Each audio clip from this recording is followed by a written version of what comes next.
10 seconds.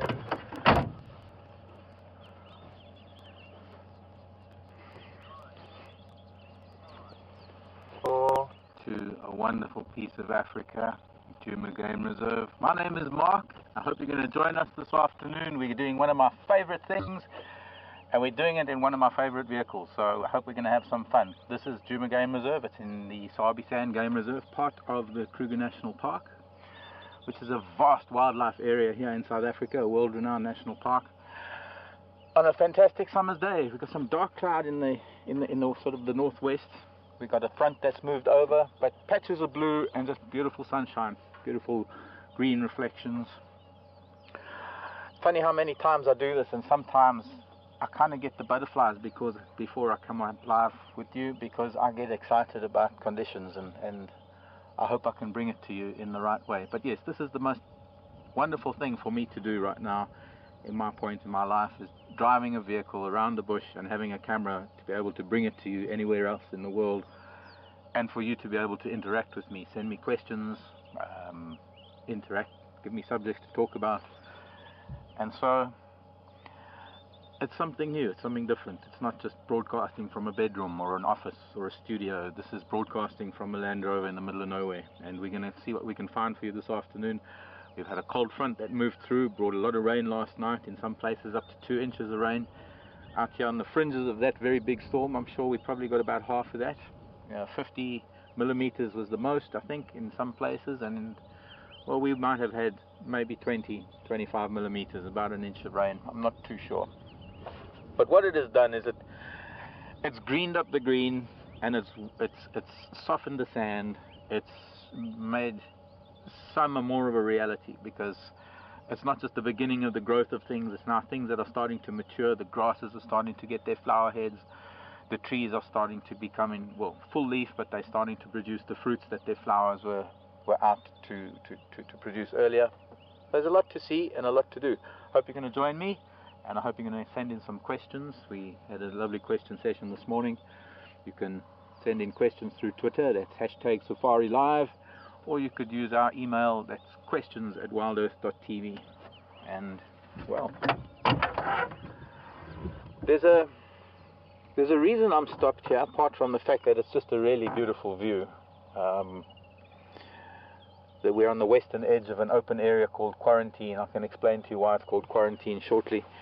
But it's a vast open area. It is artificially kept open because ordinarily a lot of trees would begin to grow, but it's necessary to keep open areas because there are a lot of grazers and there are a lot of animals that require this type of habitat. And I guess the elephants aren't doing their job properly enough by maintaining these open areas. So every now and then some of the new shrubs and some of the new things that start growing are kept in check by various management methods to maintain a grassland for the grassland species. You see, unfortunately, this was once a self-contained reserve, and so animals that are here need the right habitat, even though it's become part of the greater Kruger. It's maintaining habitat, maintaining a diversity of habitat, or rather continuing a legacy of maintaining a diverse habitat when it was a fenced-in reserve.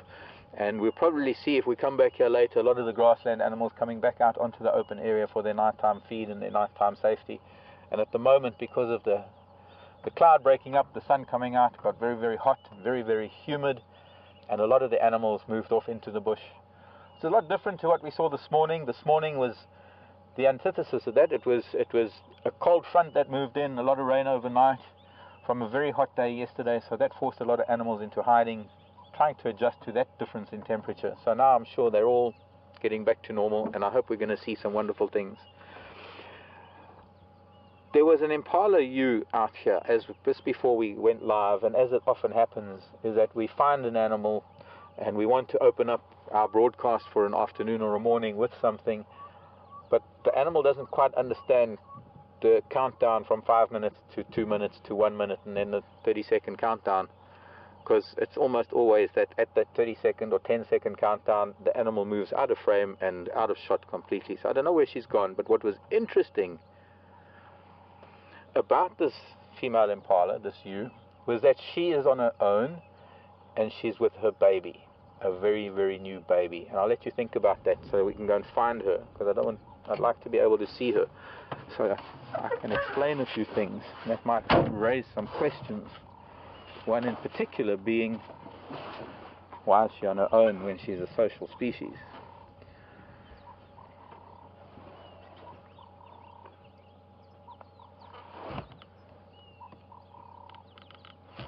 So,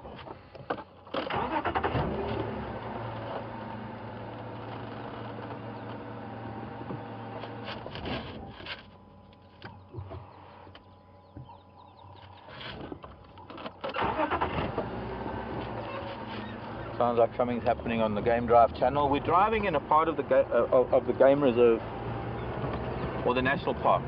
It's a private game reserve within a national park, and there are very many different landowners that comprise this private game reserve called the Sabi Sands. Djuma Game Reserve is one of those private reserves that constitutes the Sabi Sands, that is merely a part of the greater Kruger National Park area. And some of the other landowners have lodges, just as Yuri does here, and those lodges have safari vehicles out in the afternoons, much the same time that we go out. They have safari vehicles out with guests of these lodges, game lodges and safari camps. And the radio network lets us know where different animals are, and by the same token I need to let them know when we find something so that everybody can have a look at a particular species. Never crowded. There are rules as to the number of vehicles that are allowed to visit with an animal. We don't like stressing them out. We don't like to interfere in their behavior. We don't like to crowd them, as you might find in some parts of Africa where vehicles can encircle an animal because there's just no rules. So I don't know where she's gone, but she must have gone into cover. And I'm not surprised. This was a female impala, an impala ewe who had just given birth. We saw her this morning also, just prior to opening up our broadcast. There she goes. Let's see. She's obviously very nervous. She's away from the herd.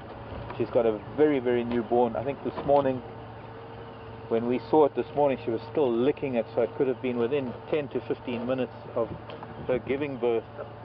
There, we got just a glimpse through the bush.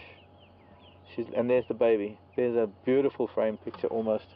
If I could just an inch back there, get the baby's ears. Tiny little thing. She was still licking it clean this morning. She must have just given birth, and it's vital that she... Sorry. Interrupted by the radio. I'll just turn it down for now.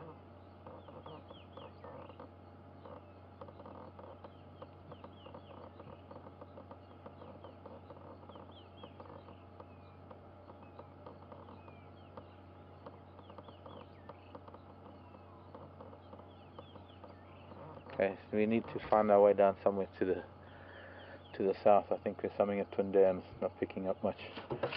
But if she were to give birth and rejoin the herd immediately without bonding with her child, without her child learning her scent, her call, her every nuance of her, and her learning every nuance of her new child, if they were to be scattered during a predator hunt, there's a very, very good chance they would never be reunited, because the youngster would not know what to follow and is likely to follow the nearest moving thing. There have even been stories of young antelope following lion, and lion, I guess in some ways, in a few cases, somewhat of a maternal instinct coming out. There's the little one's actually drinking. I'm going to try and roll back another inch or two, or just move slightly. Maybe we'll get a gap. You can almost see little one drinking. No. Where did little one go? There it is, drinking. It's tiny. It's going to be the smallest impala when she joins the herd. In fact, there's a very good chance over the next couple of days, because there must be a herd that comes out here onto this open area at night. I'm sure we'll see it, because the other youngsters, most of the youngsters are getting on for 2 months now, nearly 2 months, 6 to, well, I suppose 5 to 6 weeks old.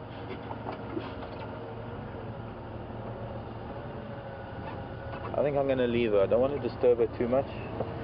There's not much better of a view we're going to get of her, but it's just a really wonderful thing to see. Newborn lamb coming into the world. Oh wait, there's a little gap through this tree. Stop drinking now, because it probably can hear us. Let me know when you can see that. What?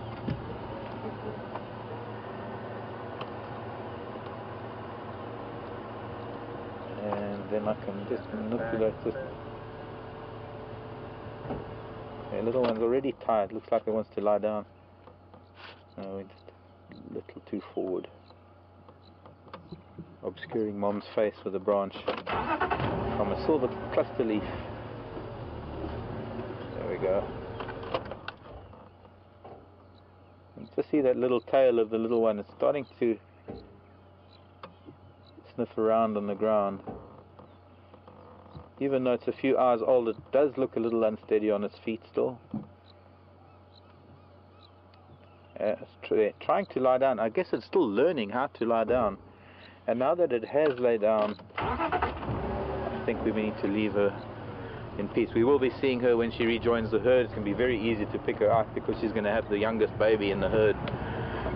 There are the odd late lambs born, some of them even as late as February, which is very unusual, because that means that the rutting season went from very, very long into July, maybe June, July.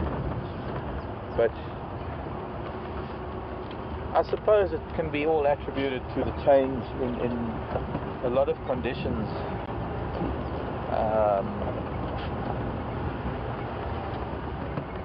I guess climate change could be bantered about, in that rainfall has been different, trees have been blooming at different times, earlier than normal, temperatures have been different. There have been subtle changes to the environment, or to the sequence of things within the environment. Not so much that the environment has changed, apart from, of course, the very serious flooding that occurred almost 3 years ago now, back in the beginning of 2012. Is it 3 years? Yes, can you believe it? January of 2012, severe flooding caused a huge change in things, in places. 20 to 30 years worth of erosion occurring in one nightfall of rain, and that was a case of 2 years worth of rainfall falling in 18 hours. So the resultant erosion was exacerbated by the amount of water that was flowing. There's a kudu cow.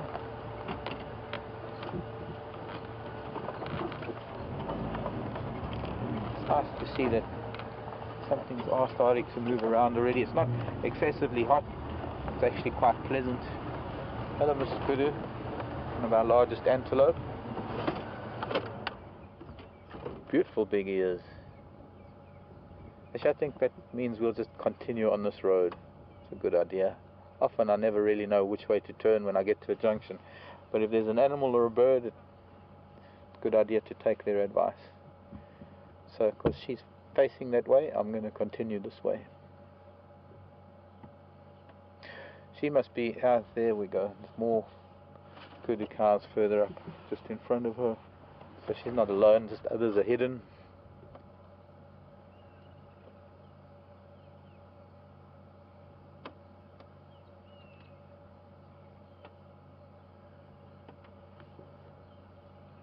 I'd say considerably bigger than something like the white-tailed deer. They stand easily maybe 5 feet at the top of the nuchal muscle.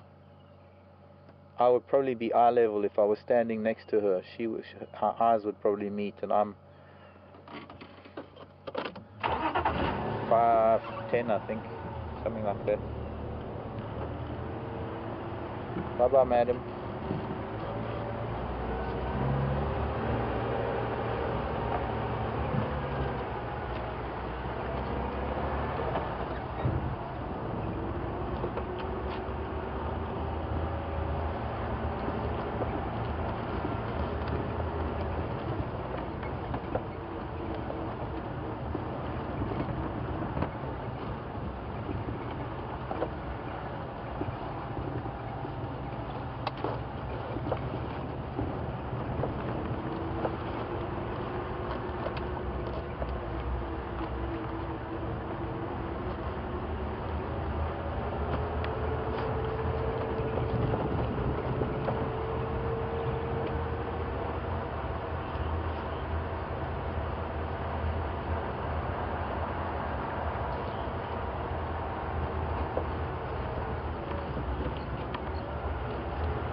East.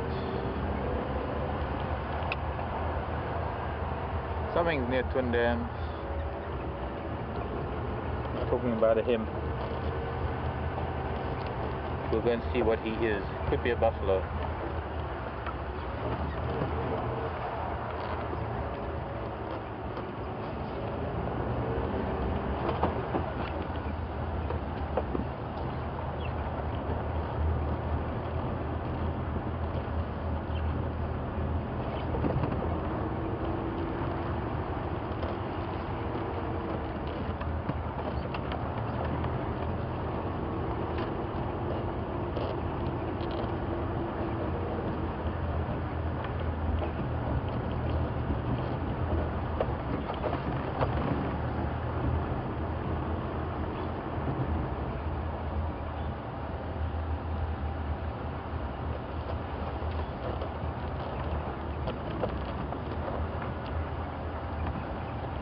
Wrong volume. Did you get that? What about a kudu? Mike on Twitter, why was the female kudu on herself? By herself? Mike on Twitter, why was the female kudu on her own? Mike, thanks for the question. She wasn't on her own. There were more, we didn't see them. We must never assume that something is on its own. First of all, there's nothing unusual for something to be on its own, but often we might see something, we just don't see the rest of the group because the bush is quite thick. There were other cows, there were other kudu around. I saw them as we moved off. It would have been a little bit awkward just looking at an ear or a piece of rump through the camera, and so we moved on. But there's actually no reason why an animal can't be on its own, much the same as with us humans. We are a social species. There's nothing wrong with us being on our own. I've been on my own most of my life, although I suppose there's something unusual about that. Although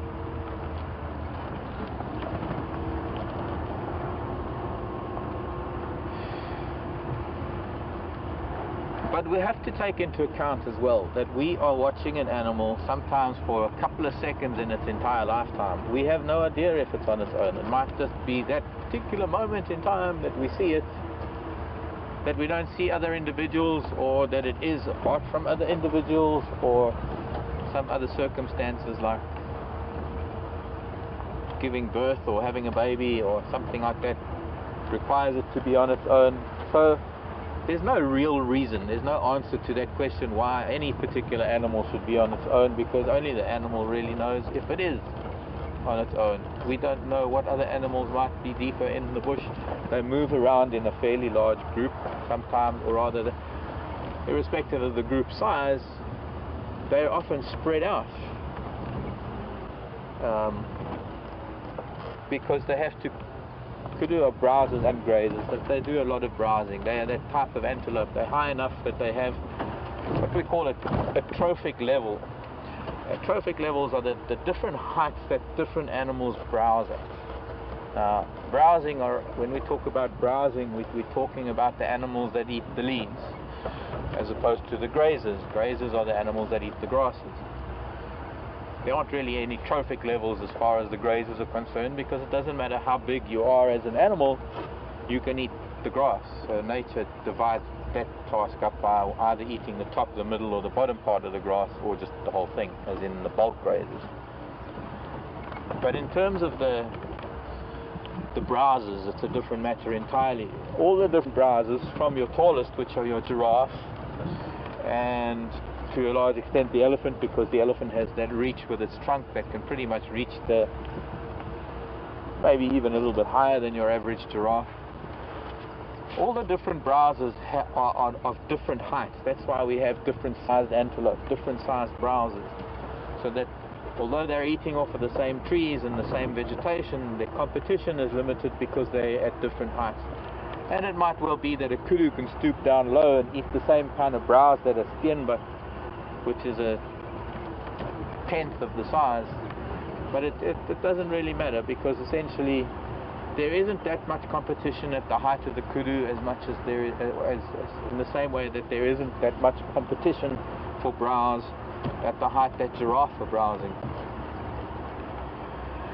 And because of that fact, when you do have browsers, it's very, very seldom that you find two animals of the same species browsing on the same tree. Because while I'm browsing on this tree, I want my herd mate or my sister or whatever it might be to be feeding on another tree, because it increases our chances of eating more nutritional vegetation. Excuse me.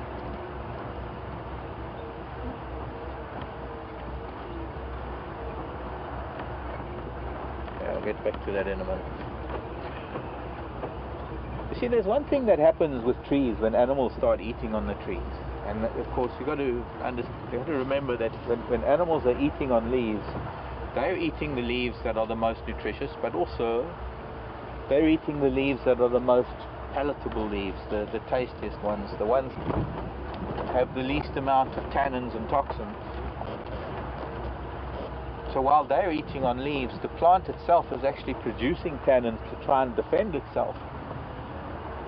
And so it doesn't really help animals to be eating on the same tree, because the plant then goes into a greater or a heightened level of defense, and within a very short time those leaves become very, very bitter and if not toxic because of the heavy browse that's happening. It's just the way trees defend themselves against animals from over-utilizing it, overeating on one tree. So it's necessary for a lot of the herbivores, whether it's elephant or kudu or duiker, or doesn't matter what it is, they all need to be actually feeding on different trees. And when the bush is quite thick, the more spread out they are, the more ground they can cover to look out for danger, to look out for predators, to give a warning call. So they're not necessarily always right on top of each other to be together. They, in some cases, even with giraffe could be 100 meters apart. Or that's what, 100 and something yards. Or like elephant could be a mile apart and they'd still be together according to the elephant. Of course, our interpretation of it is that they're alone. So they aren't necessarily alone. And I suppose the other thing is that sometimes we're only seeing something for that brief moment in its lifetime. We might never see that same animal again. And how do we know what its social structure has been for the previous 6 to 8 years and for the following 6 to 8 years? Oh, I see buffalo. The whole herd of buffalo. Wow. African buffalo. It's quite a notorious animal. They're big, they're heavy, they've got heavy horns, and they have a reputation. However, in the big family group like this, which we call a breeding herd, and there are probably a couple of hundred here. Hello children. Hello mama, look at this big female here. It's huge. You see, she doesn't have the very heavy boss, that very heavy horny lump on the top of her head between her horns that the males have. And she's quite heavy lactating, so she's got a calf somewhere in the herd.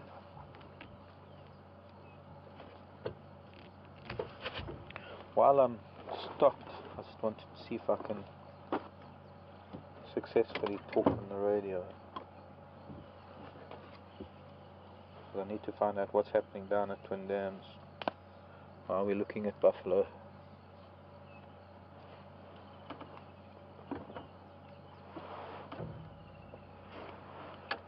Afternoon stations, Marc Mobile WildEarth, Columbia on Rebecca's Road.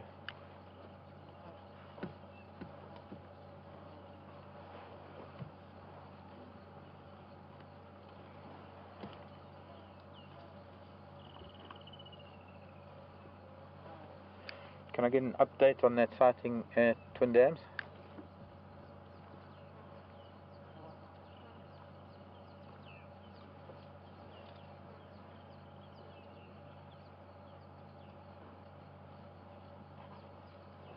Copied that, thanks.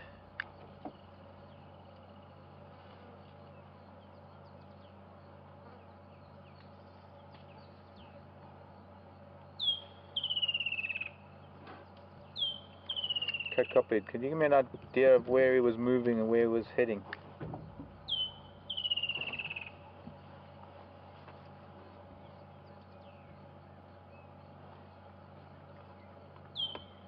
Copy, thanks.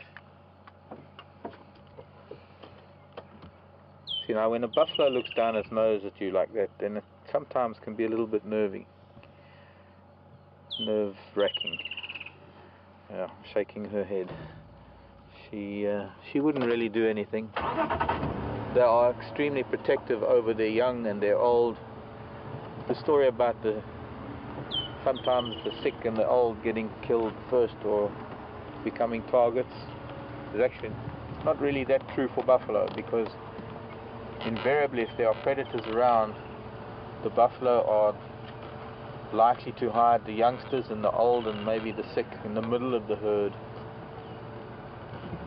and actually protect them from predators. There's often stories of buffalo charging lion when lion are trying to take down one of their youngsters or one of their older members.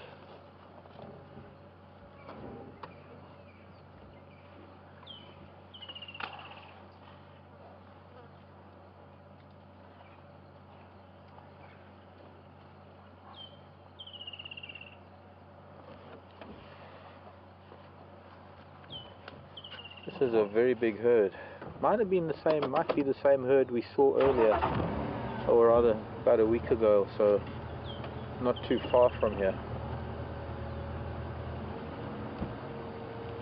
Some rather young individuals further deeper in, some of them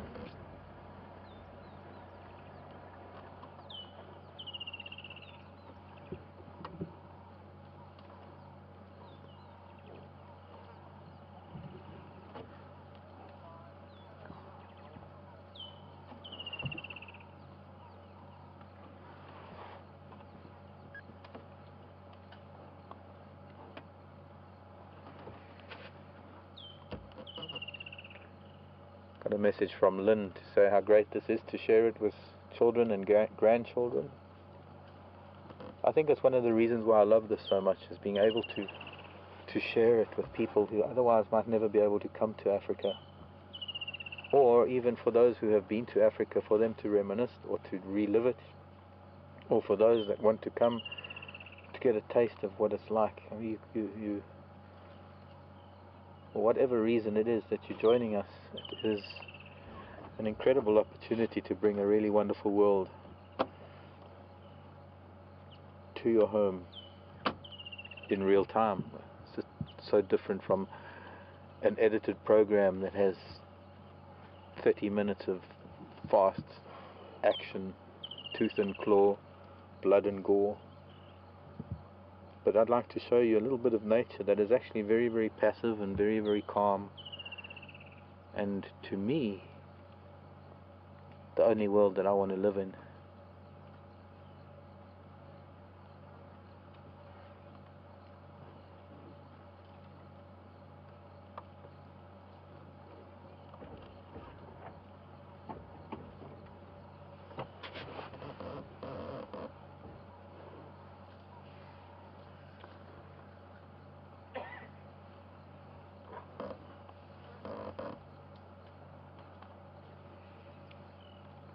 I've got a question from the Tar Heel State, North Carolina.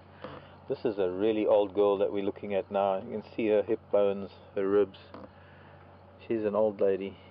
Maybe not necessarily showing in her horns. There are some cows here that have got much bigger horns, but of course that is all genetic. It could be just illness, but she's not a very healthy buffalo, this old girl. She looks old. I'm looking at flabs of skin and wrinkles. Errol from North Carolina was asking about the size of our African buffalo versus the American bison. I'm not too sure. I mean, it's hard to compare, having never seen a bison. I would imagine that they're a little bit taller at the shoulder. They're also a lot furrier, and that gives an impression of greater size. Why don't we compare weight? I suppose big African buffalo, maybe weighing up to 750, 800 kilograms. What is your heaviest bison?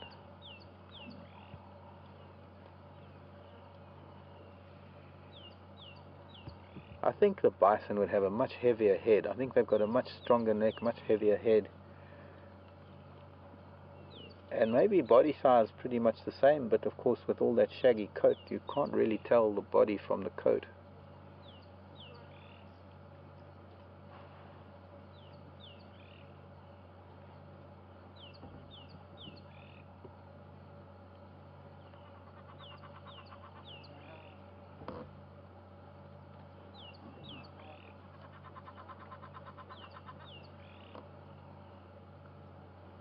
Trying to get a whiff of us, also trying to be intimidating. When a buffalo bull looks at you down his nose like that, this is obviously also, it's this old cow, so she's wise, and you can see by her ears too, her ears are very tatty. She's been dragged through the bush backwards by the looks of things. She's seen a few things, that's for sure.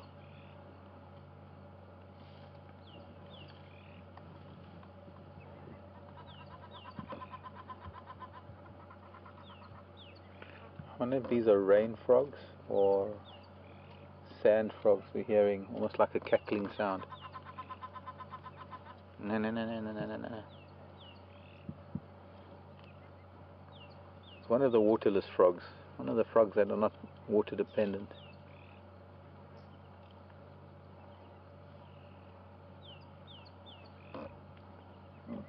Got some really inquisitive individuals.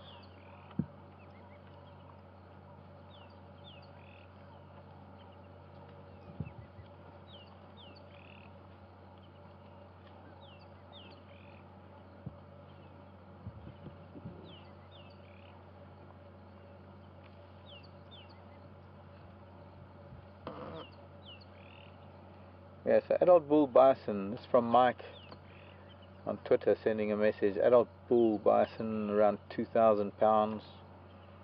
Well, that's a lot heavier than our big adult bull buffalo. We're just going to move along because there's a vehicle coming past us, one of our neighbors. A really good friend of mine driving in the driver's seat.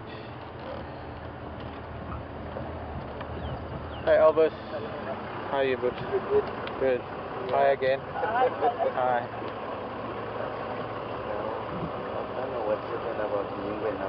Yeah.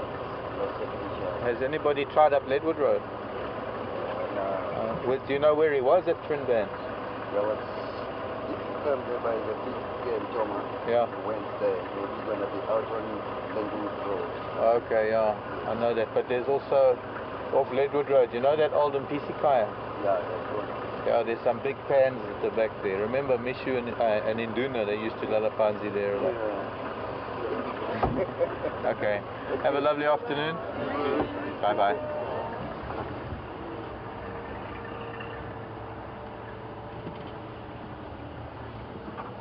Hello buffalo.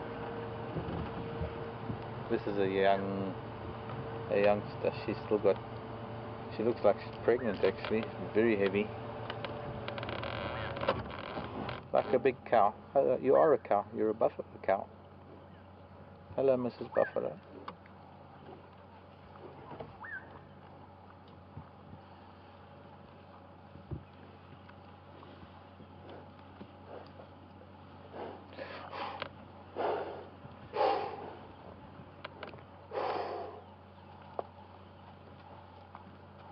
That might be her first calf that she might be having, because just starting to get a little bit of her memories are just starting to swell a little bit. Very big round buffalo, that one.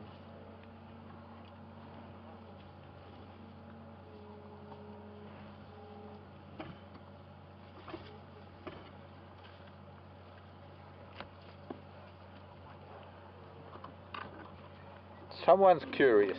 Someone's nickname is Curious. Looking at the white patches around the eyes, we could maybe look at some of those. Some of these buff are getting irritable with each other. They're bald patches. They areas where I guess you could say calluses. you'll often find buffalo rubbing on twigs and sticks and trees, rubbing the corner of their eyes, probably because of irritating flies.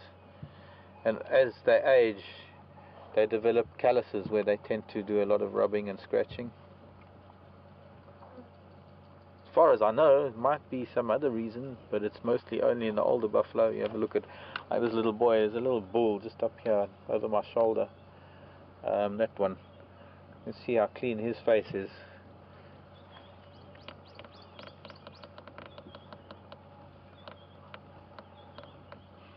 Yeah, he is going to be a big one.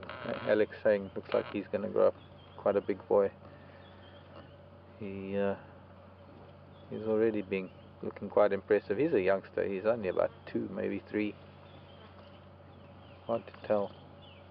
Actually, he must be more than 3 with horns that big.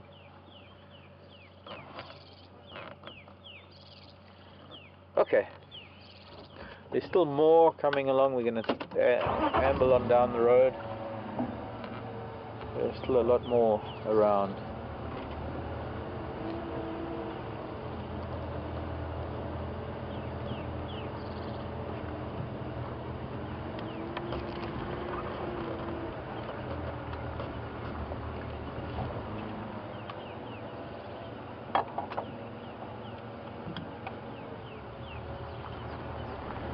Ellen on Twitter, the easy way, I suppose that's a very appropriate question, since we do have a big breeding herd. Easy way to identify bulls from cows. Well, here we're coming towards the back of the herd, so these are mostly bulls at the back here. Let's have a look at a couple of these bulls, and then right behind this bull that we have in front, there are a couple of cows at the back, so we can actually have a look. The bull buffalo, first of all, where above his eyes, above his forehead, is a very, very heavy, dense horn mass known as the boss, and only bulls have that. The cows barely have that. They have like this pasted wig kind of thing. It takes many years for these bulls to develop their boss.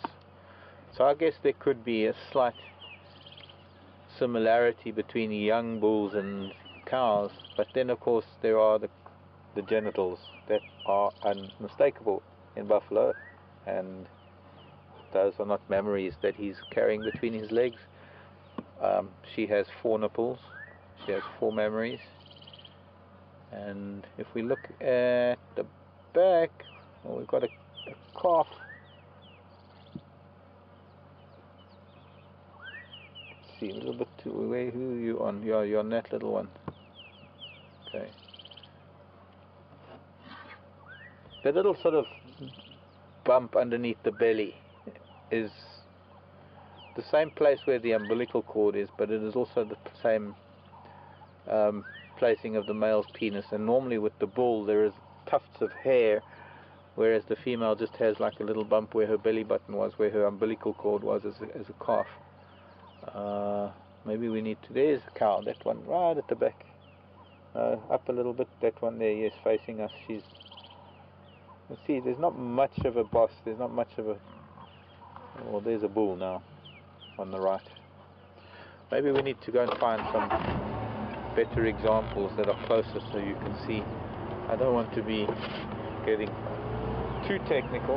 Well, I suppose how much more technical can I get after being that there's it's nice, look at that cow. See the horn mass above her head, very, very small compared to the bulls. Also, when they're big, or rather when they're adult and they've had calves already, their memories are quite visible between their legs, and of course naturally they don't have that very, very large and heavy scrotum.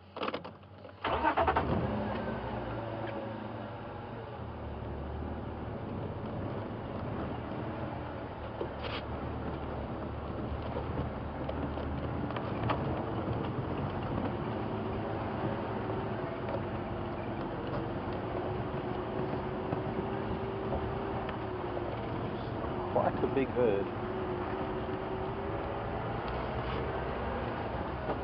Well, my guess is I'm seeing some impala here too. We can stop and look at some impala. Impala are one of the most common antelope that we have here in most of Africa. In fact, impala is this size of antelope that is eaten by practically every predator on the list of predators, from the size of a jackal upwards, including two reptiles that prey on impala, both that being the African rock python and the crocodile, as well as a couple of eagle species that are liable to prey on them, and of course all the cats, dogs, hyena. This is a little bachelor group.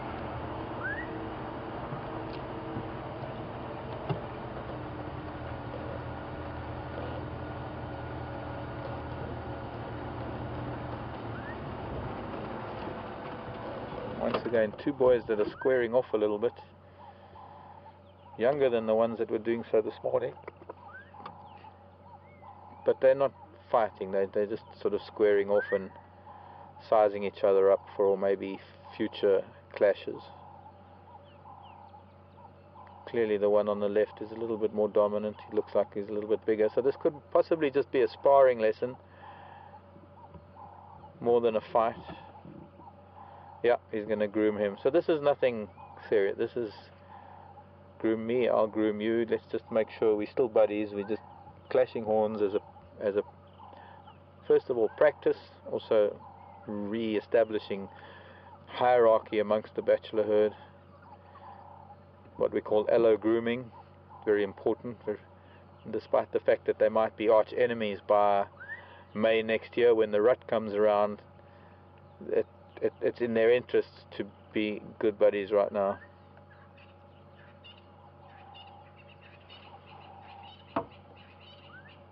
And important to keep those bonds, even though they need to establish a hierarchy, they need to bump heads to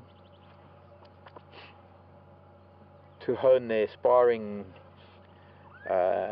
experience, to hone their sparring ability, and also to secure their place in the hierarchy of rams, so when they do have to square off with each other later on in the season, towards the end of the season, towards the end of summer, you don't get a big ram beating a younger ram to a pulp, because the younger ram already knows his place, he knows to acquiesce, he knows that he has to give way.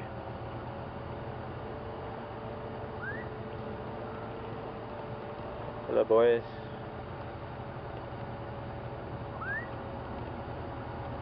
Or what I would do for an elephant right now.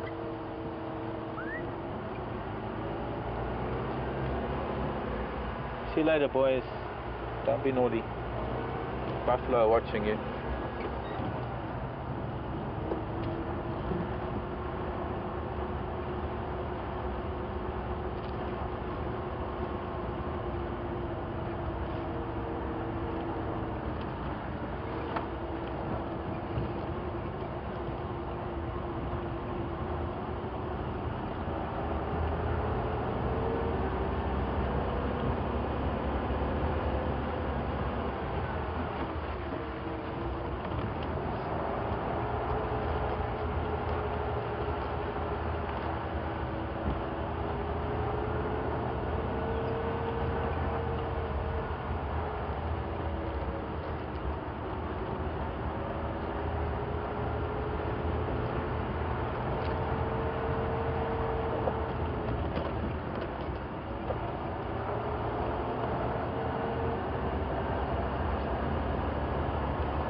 Oh, look, here's a reptile.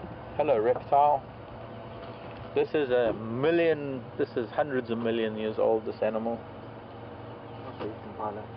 Also eats impala in its dreams. This is a herbivore.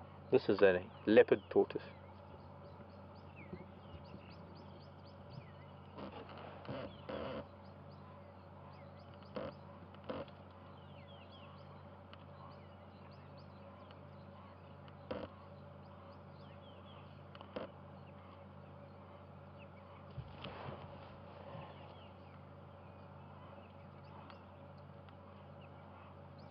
I'm not sure which way to go. This tortoise seems like he's missing a scale. Very unusual to have seems to have been in the wars, this dude. Maybe if you could turn the other way. Tortoisey. Sort of a medium-sized leopard tortoise, also known as the mountain tortoise.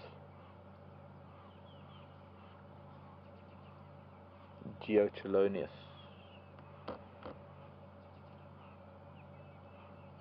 A lot of tortoises on the move now because this fresh growth that's spurting after these recent rains is ideal for them to bulk up during the summer months. They don't really hibernate as some do in the northern hemisphere. He's lost almost his entire scale covering on the left hand side, and I think, if I can't remember having seen a tortoise that is like this. Now that could have been from, and I would guess the most likely cause of that would be he managed to get covered during a fire, and somehow the fire managed to just scald him. Of course, this could have been years ago. You can see the white at the back, so that the actual skeleton is exposed. That's obviously not doing any damage to the tortoise, but I'm guessing it's a he. I'm also now looking at just at the back of his carapace. Looks like a male. Has got a very sharp curve to the back of the shell, which is characteristic of a male tortoise. But he must have been hiding under a log or something, and the flames must have just been licking over him, and very lucky to survive. Can't be easy walking around with half a white shell, because white stands out in the bush. On that note, if you're ever coming on safari, don't wear white on safari. Only because it's just such a stark, it stands out. Nothing in nature is, well, not nothing, but it's just not conducive to remaining incognito, especially if you're on foot. Unfortunately, a lot of people bring white because it's such a cool color in such a hot climate. But it's not a very good color to actually wear in the bush. Mostly because it's one of the alarm colors. It's a color that is used by nature for various reasons, to either give off alarm calls or to alert things, or as a danger color. He can't help it. He lost all his coloring on his shell.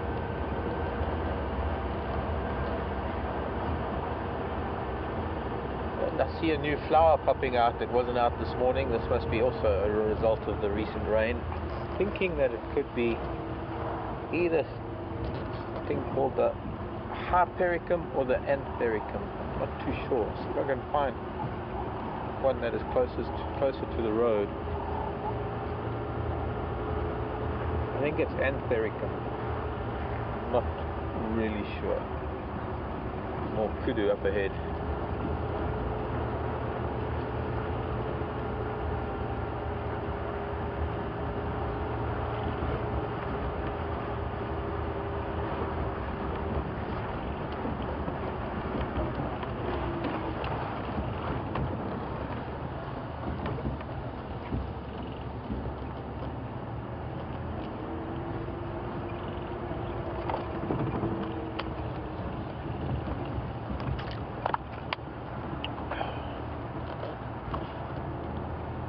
She's watching something. She can hear us approaching, but she's clearly more interested in something to the west of her.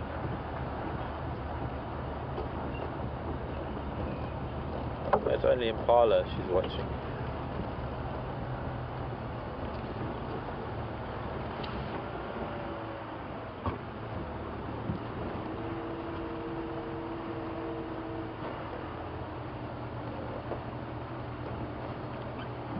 Bye, madam.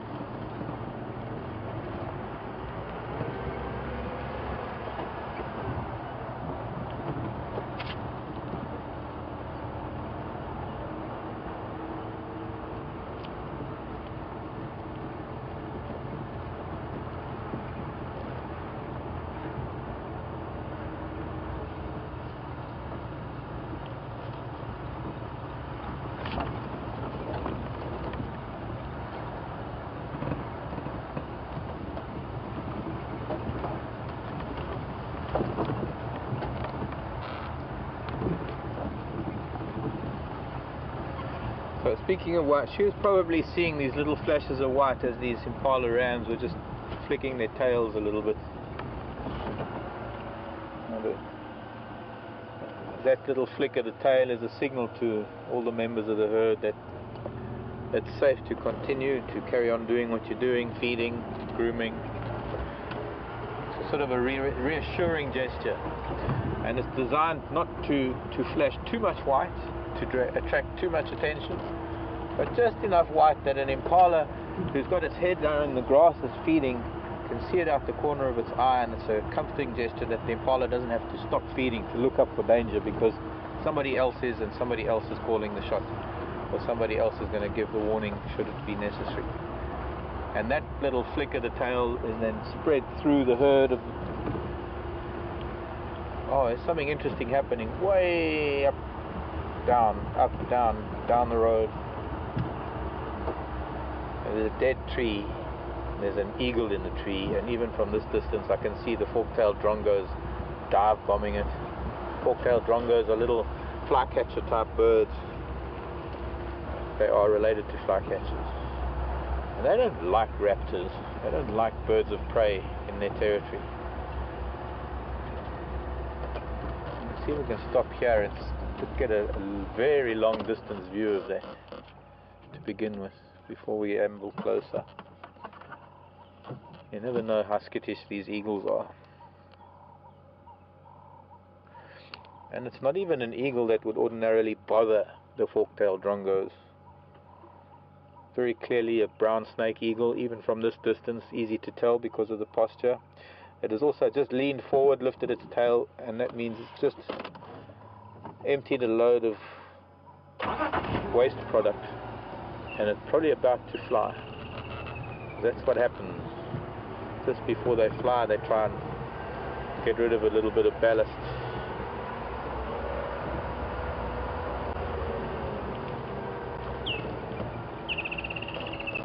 Hey, he's gone. There he goes, as we came around the bend. I'm glad we actually zoomed in on it, because he's already flown off. He's challenged Jason to pick it up. Oh, maybe it's just too low behind the trees now. Can't pick it up flying, but it's gone behind the trees. Brown snake eagle. It's called a snake eagle, I guess, because it's a group of eagles that do tend to like snakes. And some of them are actually very, very specialist snake hunters. Not, of course, brown snake eagle, one of them.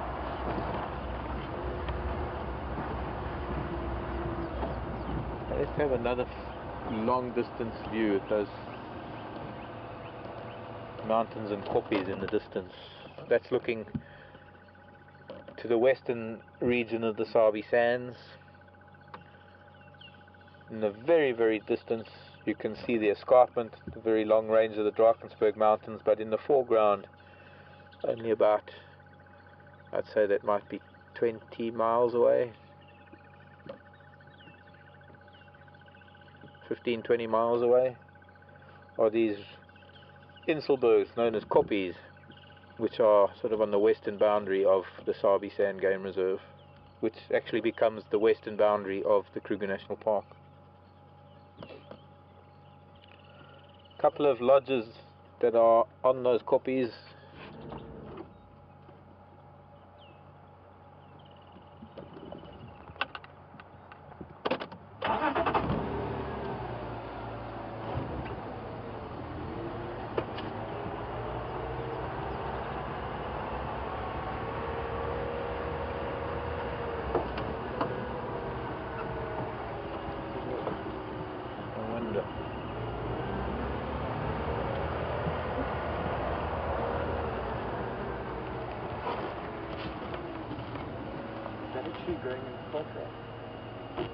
I don't know if it's a tree. It is another plant that's not part of this plant. This is a brown ivory tree.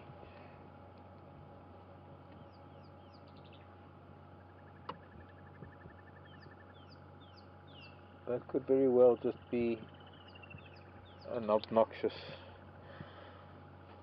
invader known as blackjack. sometimes you find figs growing in trees like that.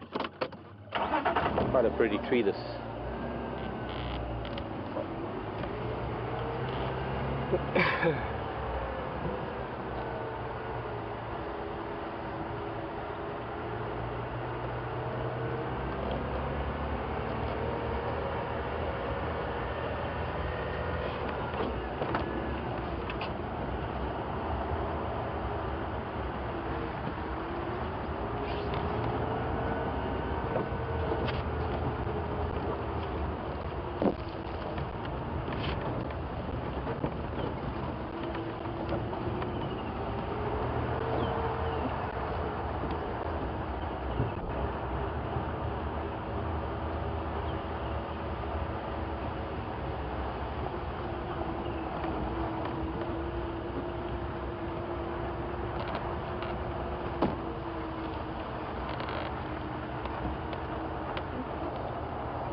Maybe I'll just go east for a little bit instead.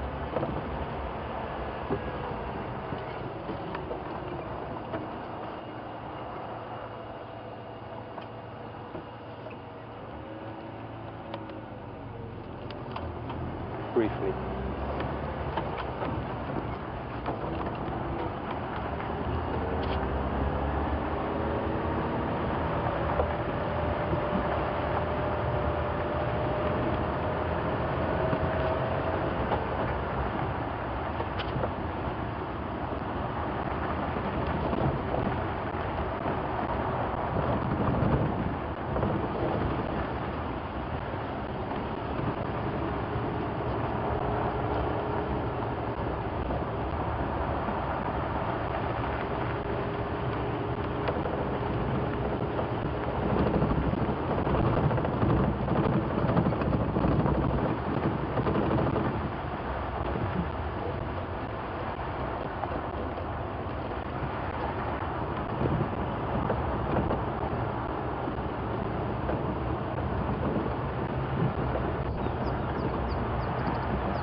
Still are elephant around. It's not like they've disappeared. We saw some elephant on the way into Djuma this morning up in Manyaleti.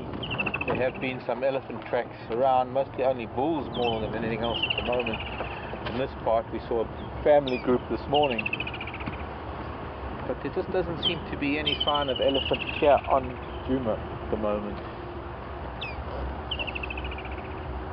Could change at any moment, could change any minute now. The only way to really know for sure is to investigate every corner and nook and cranny.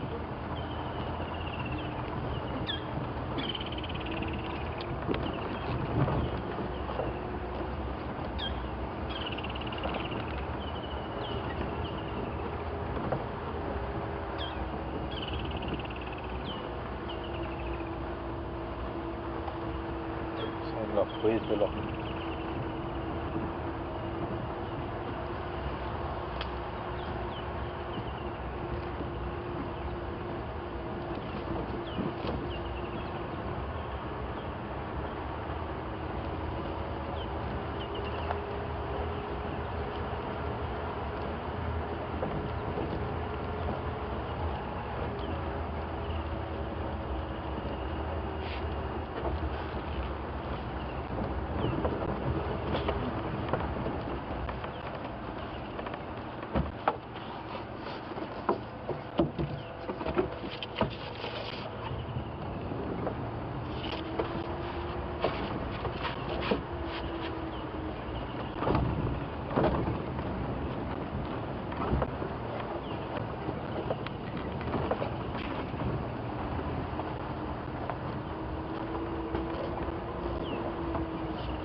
Greetings to Pennsylvania, Brenda in Pennsylvania, wanting to know if there are any poisonous frogs in this RB Sands.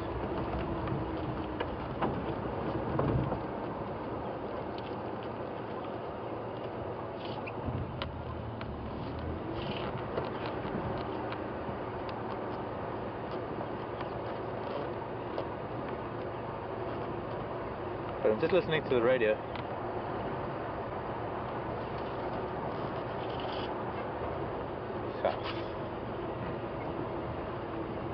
Guys talking about Mvula the leopard.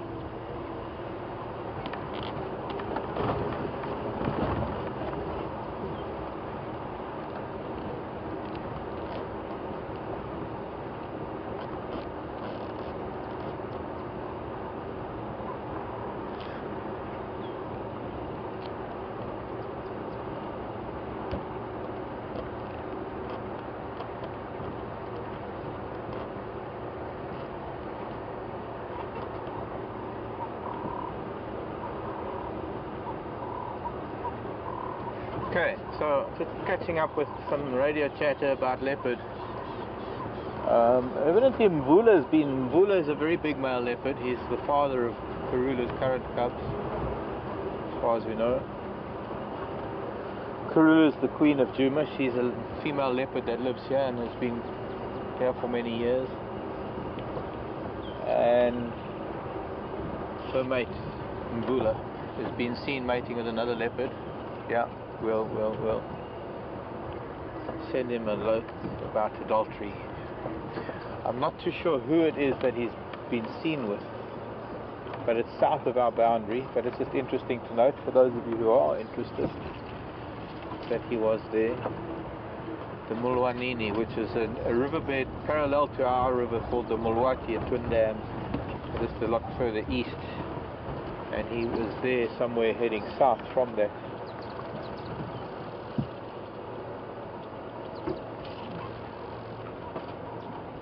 Not expecting too much to happen at the dams on a day like today. It's overcast, it's not that warm, but it's also just after a really good rain, so there is water all over the place at the moment. Summertime, when the rains come, these permanent water points don't attract too much attention other than the buffalo and elephant and things that want to wallow. Don't go, starling, don't go, don't go. They might want to look at you, child. Glossy starling.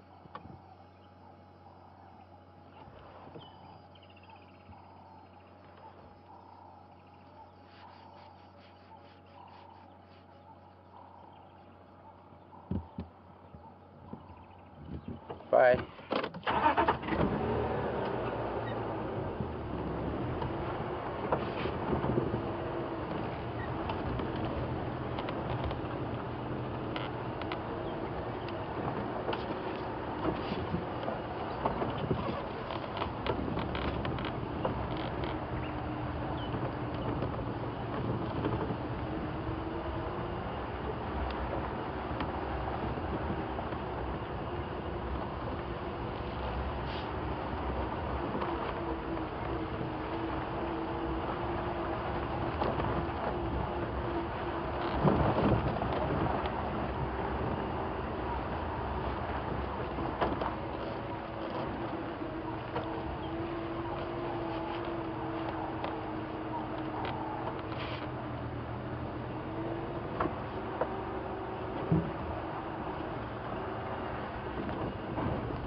Safari Girl, there's a name I haven't heard in a while.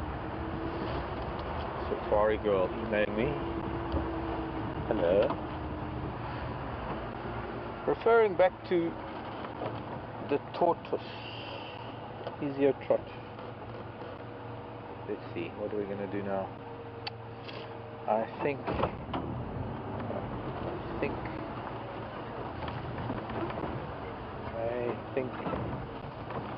this way. Anyway, it's better than the other. Unless I have tracks that can drive me in a particular direction. I'll just wait until I'm through this dip.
So the tortoise, Safari Girl was asking a question about the tortoise that we saw earlier that had some of its scales missing. Whether it would be more vulnerable to predation or something. But yes, most definitely. Well, not so much predation, but certainly parasitic invasion, yes. There are certain tick species that can drill through the carapace or even the plastron of a tortoise to get to its blood supply, to get to a vein or get to muscle. And I guess in some respects that tortoiseshell covering does offer some protection. I'm sure it offers a lot of protection in terms of weatherproofing, insulation. If you have to think about tortoise being a reptile, and reptiles needing warmth to become active, needing to warm up their blood, they what we call Well, they're unable to regulate their body temperature the way we are, so they need sunlight to give them energy, warmth to give them energy. And the colouring of the tortoise shell, obviously something that absorbs light, that assists in the absorption of warmth, and then that white patch that will probably reflect light and reflect heat.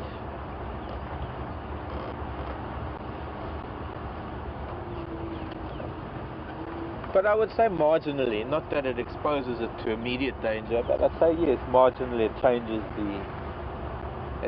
the tortoise's vulnerability. It doesn't seem to be hindering it in any way. It still seems to be active. Whether it was this fire that we're seeing where it was now, which is the same fire that was here, this is clearly a few months old. There was a burn just on my right, this area that we've come through, and it's recovered exceptionally well after the rains. But whether it was a controlled burn or an accident, fire is an integral part of nature. Everything has learned in different ways to adapt to fire. And tortoises in particular, who have learned how to evade fire and learned how to get into burrows or behind rocks, and they've evolved over millions of years. It's a new concept for tortoise to know what to do in a fire.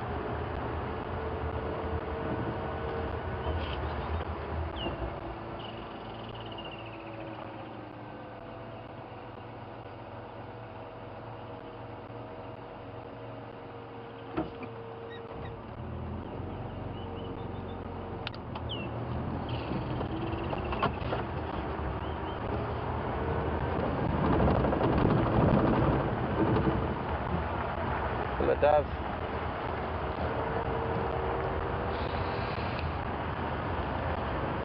Beautiful afternoon. Such mixes of cloud that are going to be turning all sorts of different colors a little bit later on. Rod.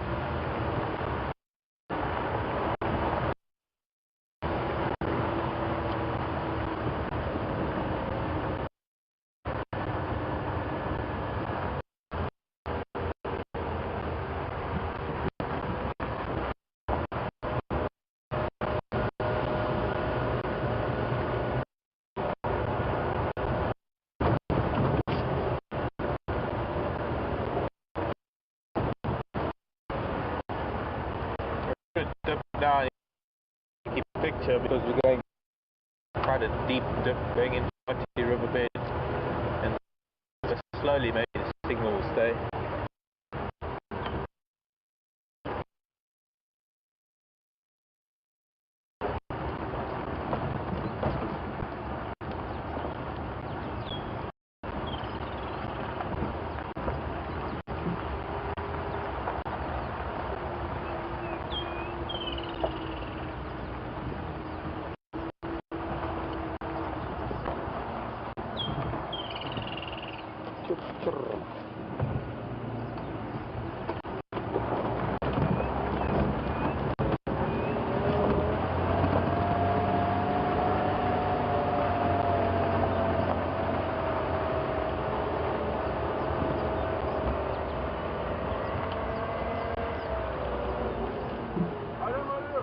Malum, menjat.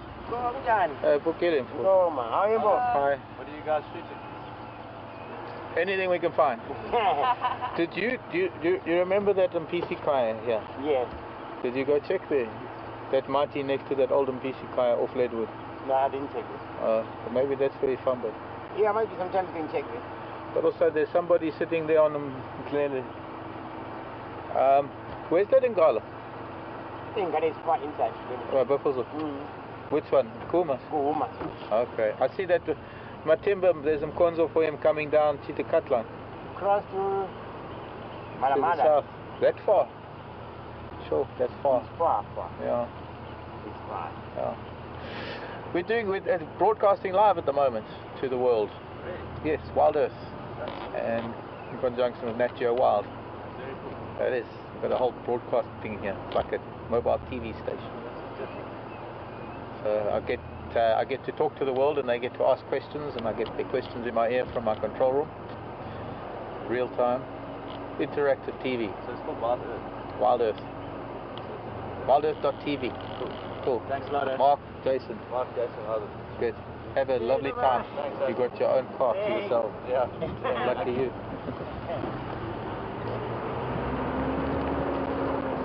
I think it was quarantine male that was seen here earlier, but he was lost in thick bush.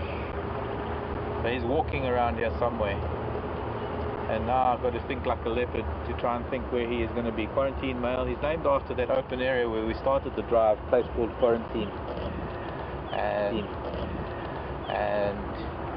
his mother is the dominant female leopard of the area. But he was around here about an hour ago, I reckon.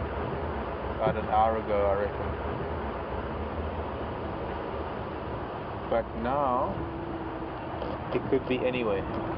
So we'll just sniff around, see if we can find a track or two, listen for an alarm call. Thinking of going in to have a look at that old hyena den. It's way off of the road. But I don't even think a track exists in there anymore. Pardon? Make one. Make one. Remake it. Cut the trail. I've followed Karuga through this drainage before. Now, news of things happening. The lion, the Kahuma lion, the pride of lion we had a couple of nights ago, have headed north to Bubbles up a property north of us that we can't go to, and then there is the big male that was with them, that wonderful big male known as one of the Matimba males. We saw his tracks this morning coming down our eastern boundary, our extreme eastern boundary, and he continued on south probably twice that distance to even the southern part of this neighboring property. So he crossed not only our property but this neighboring property in one night, and he's far down to the south, no doubt, with his brothers somewhere.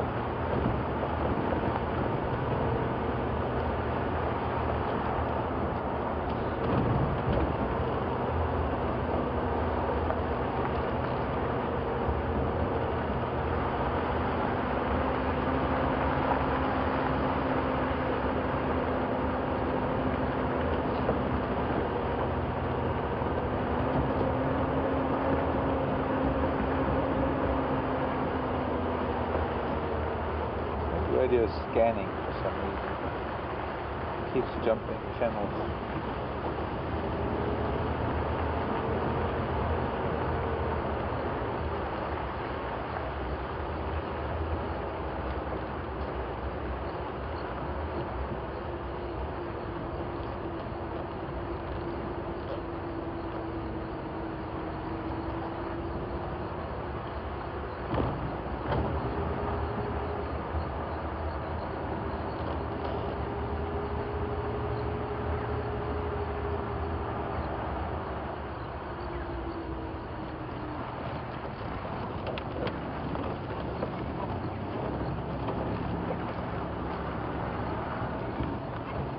Okay, no, didn't get that. Well, elephants travel from one side of the reserve to the other to get their favorite type of vegetation. That's Kathleen on Twitter. Kathleen on Twitter, look, there's a hatchling terrapin. Oh, I want to see if we can see that before it goes. That is the size of $1, and it's the tiniest terrapin, smaller than some beetles. That is probably about 1.5 inches across. It must have, it's a hatchling. It's making its way to a mud pan. Actually, it's not very far from a mud pan. That's quite amazing. It's a brand new terrapin. It's like it's just come out of the ground. Was that Kathleen? Yeah. Okay, sorry. And it's difficult sometimes when I've got both radios going at the same time. I can't hear both of them. My brain just clogs up with, I just can't decipher. so Kathleen was asking, well, elephants travel from one part of the reserve to another in search of their favorite type of food. Well, very much so, and that is the whole reason why elephants move the kind of distance. Not necessarily, well, one part of this reserve, it's parts of Kruger, and they will travel hundreds of miles to utilize different vegetation, different habitat types, depending on the season and depending on what's fruiting, and depending on what's coming into leaf or flower, whatever it is that their dietary that they require. It's what we call seasonal movement.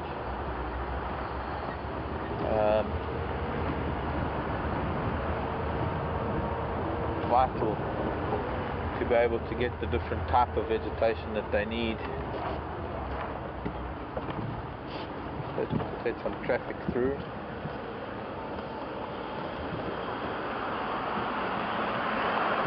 Oh shit!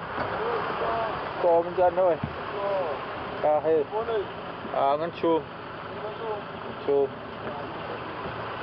Pabakas.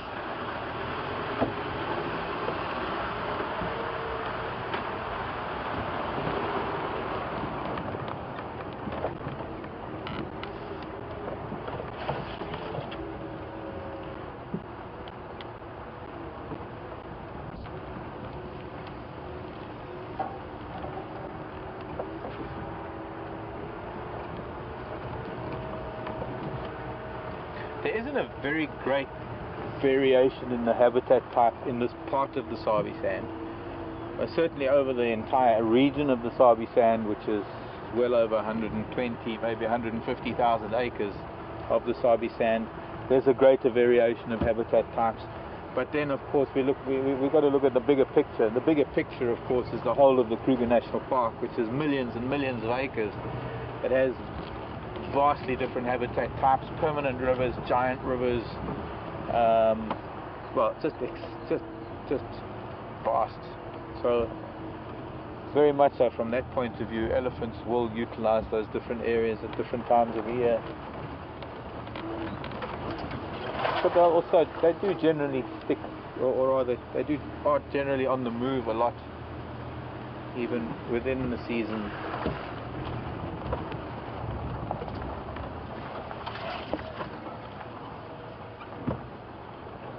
Old hyena den here. Lovely big termite mound, very, very ancient little microsystem here with a very old termite mound, hundreds of years old, with burrows on both sides. There's a bunch of bones lying at the entrance to this one. We have known it to be used by hyena when they've had youngsters.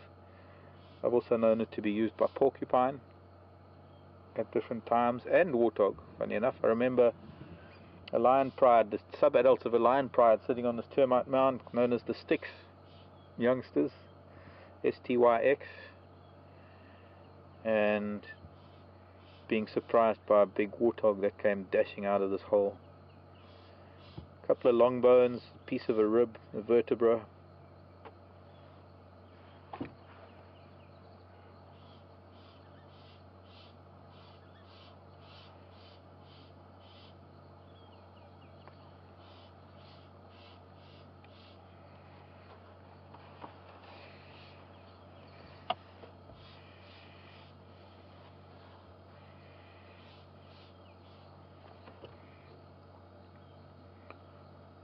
That could have been hyena that brought bones, or it could have been even porcupine. Well, porcupine don't tend to bring bones. They do gnaw on bones. They don't tend to carry the bones. My guess is it's more hyena that have brought things back to the den. When it was a den. I don't think it's a den at the moment. One of these days I'll have a look, see if they're fresh tracks. Doesn't look like there's very recent activity in the mouth of that den. Of course, doesn't mean that there isn't a snake or a rodent or something living there.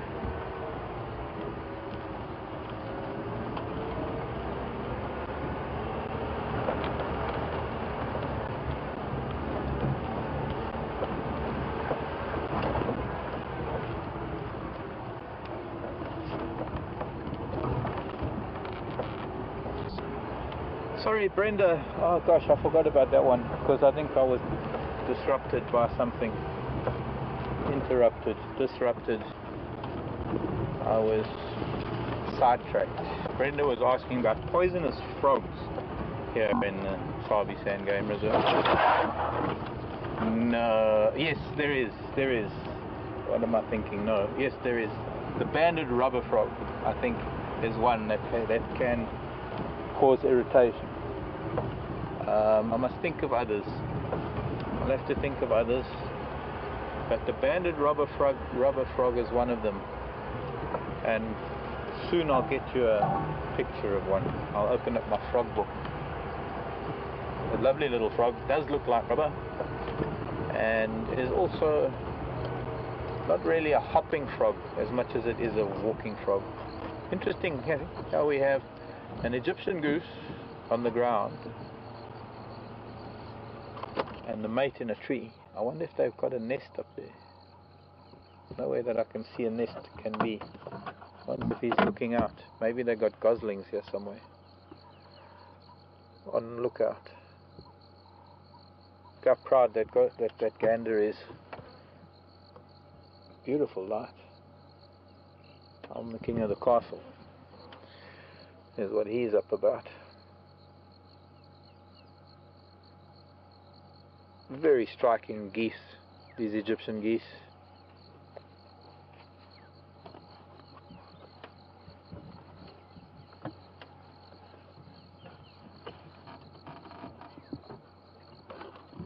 Could be he sensed some danger and he's on the lookout. I can't see any youngsters, and normally geese with goslings will be next to water because their defense to save their goslings from any predation is to rush out onto the pan or dam or lake or river, wherever it is they may be raising their youngsters. Their best defense is to get out onto the water. And I'm not seeing anything with her. She's moving away. I want us to get a little bit closer to him, if he'll let us.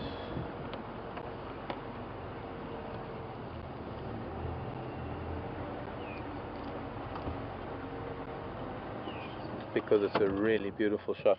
The light is perfect. He doesn't have the same posture that he had earlier. Maybe he'll strike a pose again. Or fly.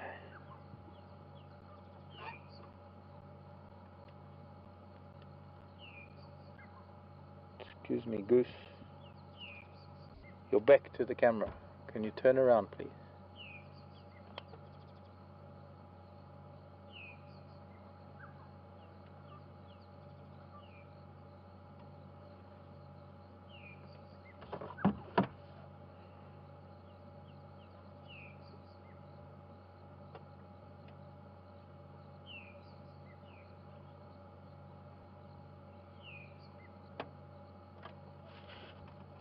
Okay. Let's go and continue our adventure.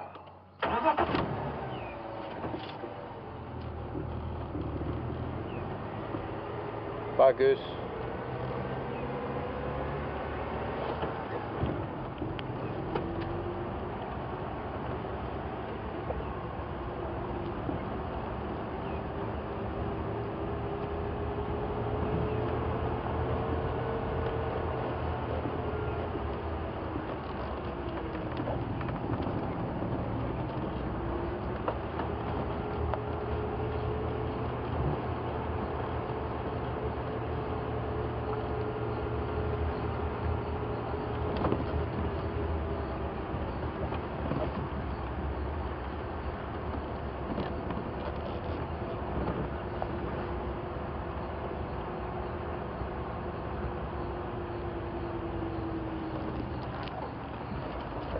Kudu bull. Magnificent kudu bull. We've seen the kudu cow, now we can see how magnificent the males are. Karen in Phoenix. I'm not too sure if I understand. Karen's asking, why do they mark the territory if they leave the area? They don't. I'm not too sure if I get that question right, but you see, animals have depending on the species, and I'll talk while we're watching this kudu, because he's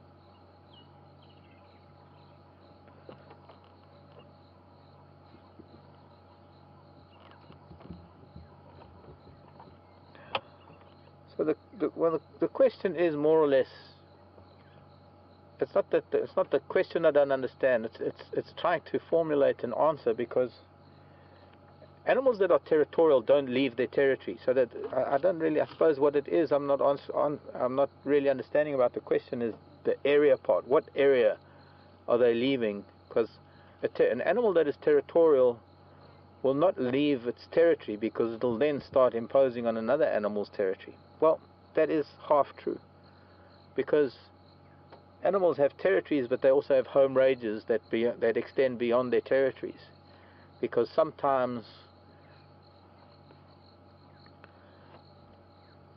due to pressure from other individuals and pressure from other territories, an animal's territory might not include vital elements.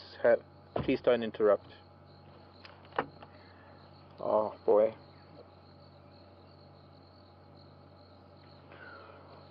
I just got to try and think of where I was in that thought. Okay,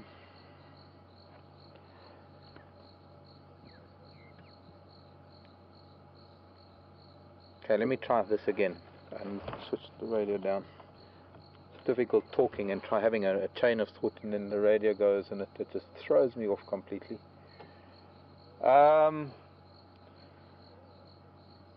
When an animal has a territory, and because of or due to other pressures from the same species, other territorial pressures, for example, animals who have territories backing onto each other, and there's a high density of maybe that particular species not allowing a particular animal access to, say, water or some vital element to its diet or its habitat, that animal will then extend its home range, which is it'll cover a larger area in search of what it needs.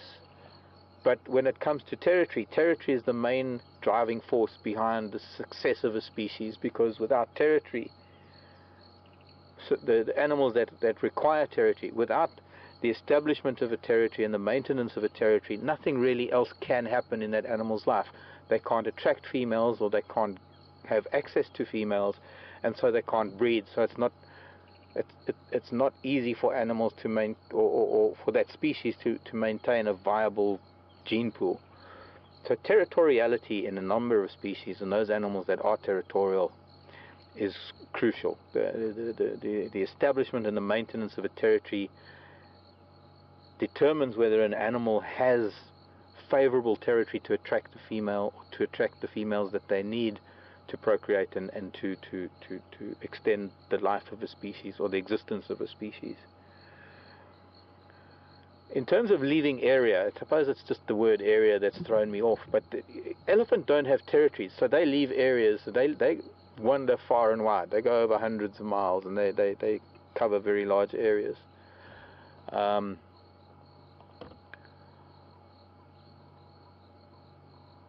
But yes, I suppose the answer generally for that kind of question is that there'll be vital elements to that animal's existence or to its survival that it might not have within its territory, that it might need to share with other animals from other territories, and then you have a kind of an interaction where their home ranges become bigger than their territories.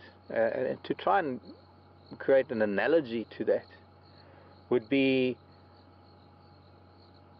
to use your home and your immediate area that you call yours. See, animals will mark their territories. They will urinate, they will defecate, they will rub their heads on things, they will secrete things from glands, there are any number of means by which, even vocalizing for that matter, any number of means that animals use to demarcate and delineate their territories. Us as humans, on the other hand, we tend to have walls and fences and physical boundaries, because we don't engage in the same kind of territorial establishment that animals do anymore. So if you have to look at maybe your home, the area that you call home, it might be your walled-in garden, it might be your farm, it might be just your apartment. That would be considered your territory. It's where you do pretty much everything in your life. However, you can't buy food in your home, you can't go to the bank, you can't go to work, you can't do the day-to-day things that you need to do in your immediate territory. So you need to have a home range, and that home range then extends into the home ranges of other human beings. So there are that circle, or that home range that you might extend your wanderings to, would be the bank, the post office, the shops, the hairdresser, the doctor, your work environment, what you do for traveling for work. That becomes your home range. But nothing can change the territory that is your particular territory, that is your home. And you will defend that home against other members of the same species to make sure that you can function as a human being within that territory, if that is a good enough analogy. But not every animal is territorial, and not every animal needs a home range. There are animals that just wander over vast areas, and they utilize different areas seasonally. That I suppose can be loosely called a home range, but they don't. Since they're not territorial, there's no need to even call it a home range. It's just the areas they traverse. Even if they're traversing the same areas year in and year out, those areas cover such a vast area that you can't really call it a home range or a territory. And just hoping that that kind of answers that question.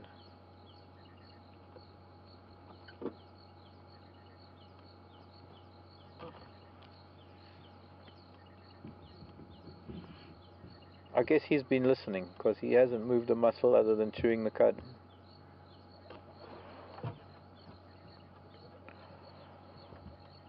Magnificent kudu bull. Just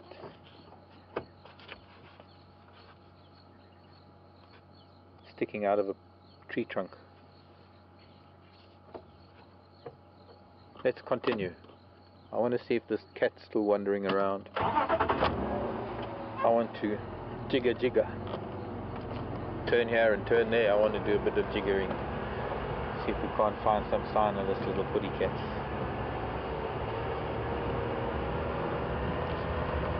Ah, there's another bull.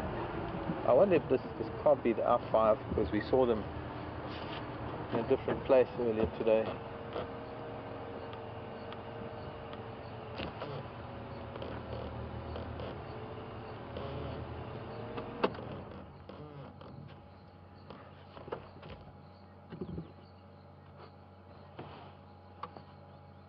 Could be more. Bush is a little bit thick both sides of these bulls, so there could be other kudu that I haven't seen. It could be with them. I don't. We have had a group of 5 bulls wandering around, and I don't think it could be them, because they were far further west to where we are now. Looks like he's looking at something up north.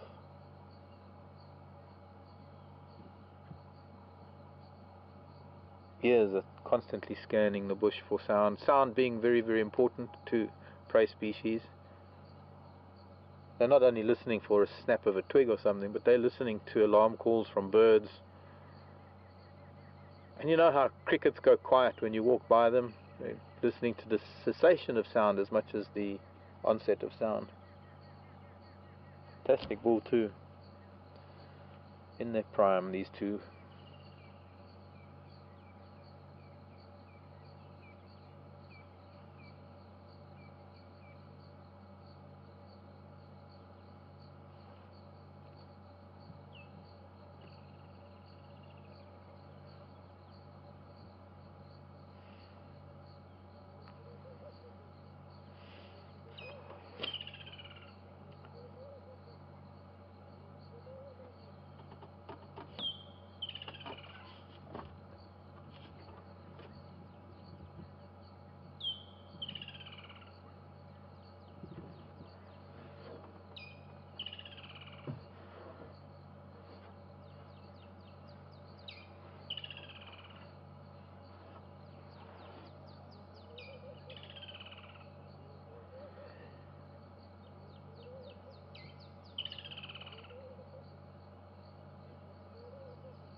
birds flying alongside him, hoping to catch insects that he might be stirring up. He's running across to join his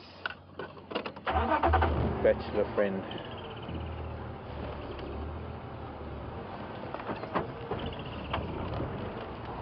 Oh, sorry, I should have gone the other way.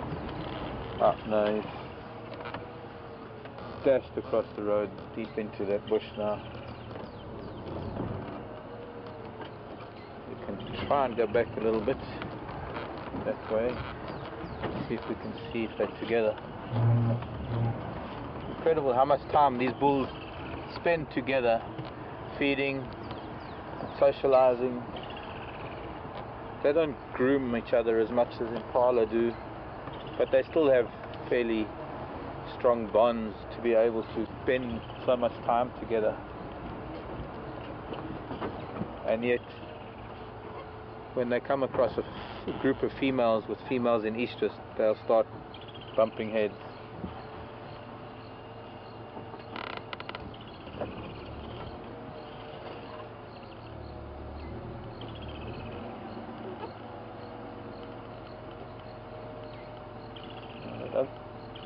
That other boy is hidden behind some bushes. Bye-bye, kudu bulls. Thank you for your appearance and your time.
So,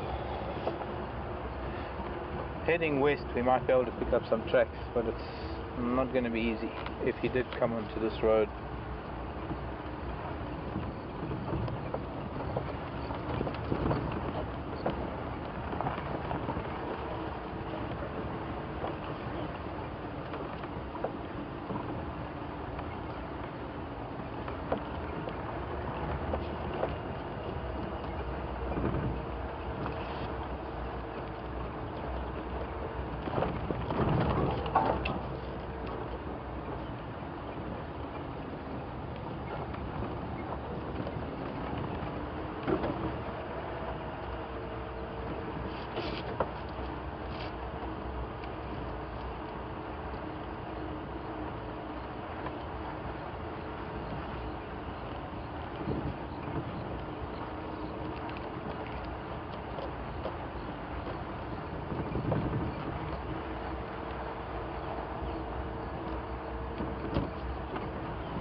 what I'm hoping to do is pick up the sounds of something that is upset because there's a cat around. If he is around here somewhere, he was heading this way. He could very well have just sat down where they lost him, which was closer to Twin Dams. We're a little bit further east from that.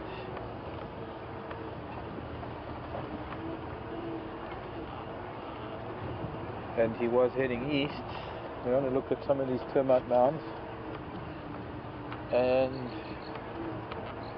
we want to listen for alarm calls.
Greetings, Diane.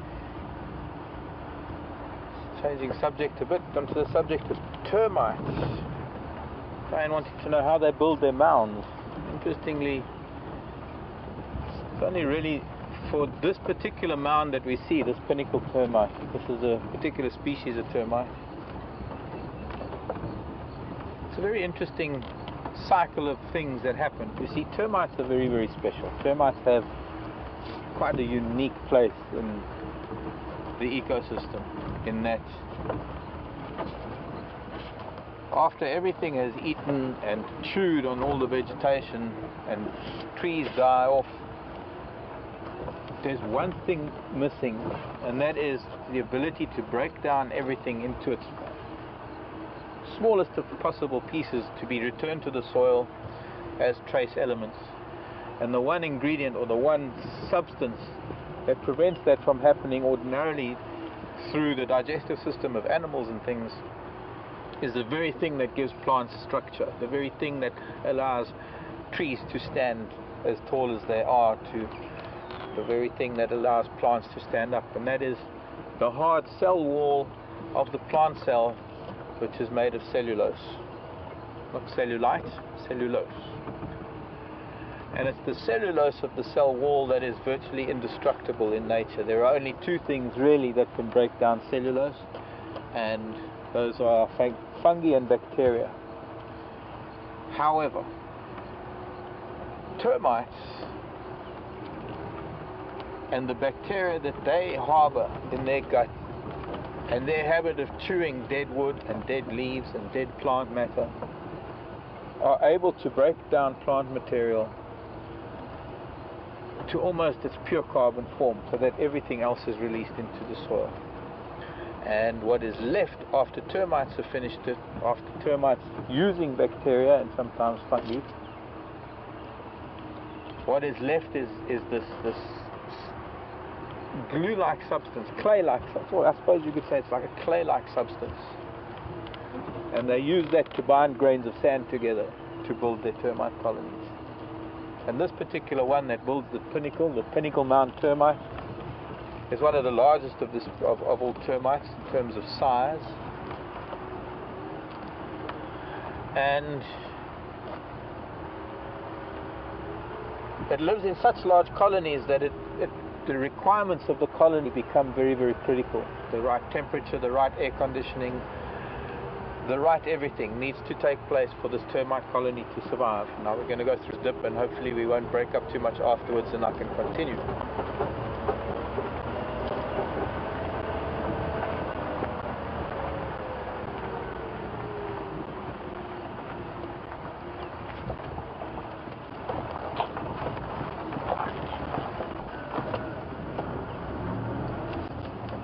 Alex will have to tell me how it's looking down here in the riverbed.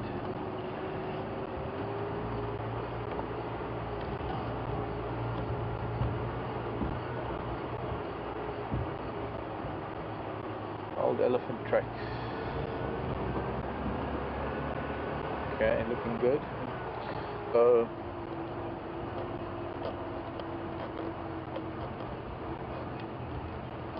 when you think about it, that nickel mound, to aid in temperature control, has one of its largest surfaces available to the early morning sun and the late afternoon sun, and then when the sun is directly overhead, the smaller surface area is exposed, and that in conjunction with the fungus gardens that produce heat and the chimneys that they build to release that heat to draw in fresh air, helps termites with that lovely clay sun-baked outer covering of the colony, helps them to maintain just the right temperature for a functioning colony. Because like our bodies require a certain temperature, so do termites. Their termite colonies need to be a constant 37 to 39 degrees Celsius.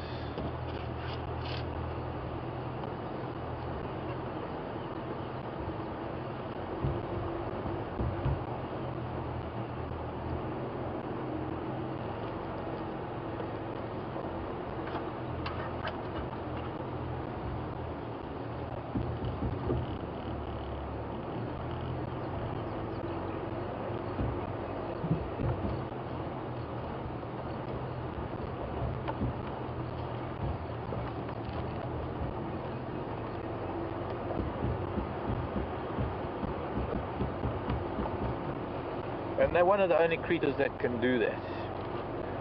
One might hear people referring to termite colonies or termite mounds as anthills. They are not anthills because ants cannot bind grains of sand together. So when they pile the sand on they only reach so high before gravity makes weight and gravity.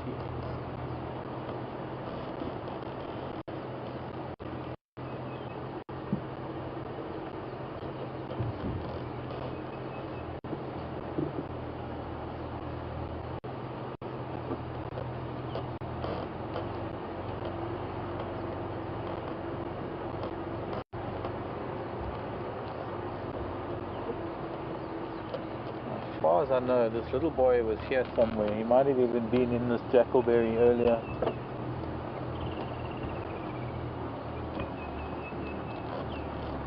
And some pretty fresh tracks of vehicles coming through this way.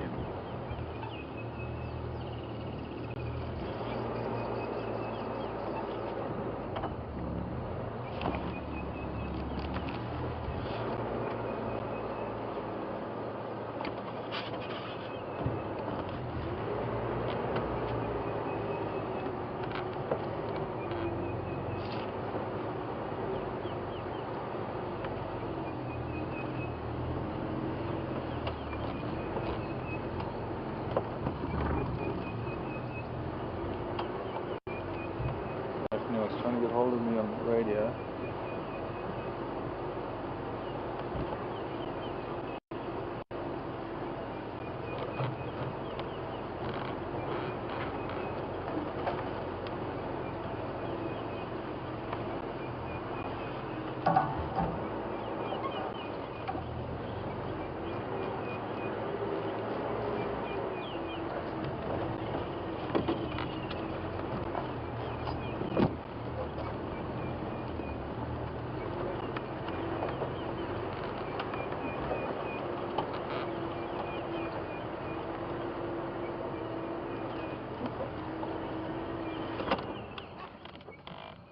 So hopefully this is not going to break up. Mark, here go.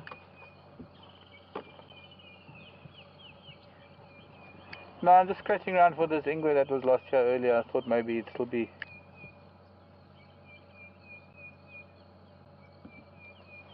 Okay, thanks.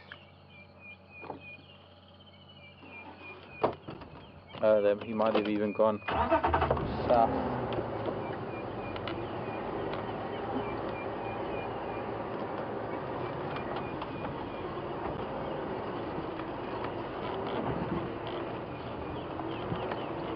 I'm just taking a chance. Clearly tire tracks here from guys that were following this leopard earlier. Actually, it looks like they've been quite busy here. Quite thick. I can understand why this leopard just carried on walking. They would have lost sight of him. Let's see.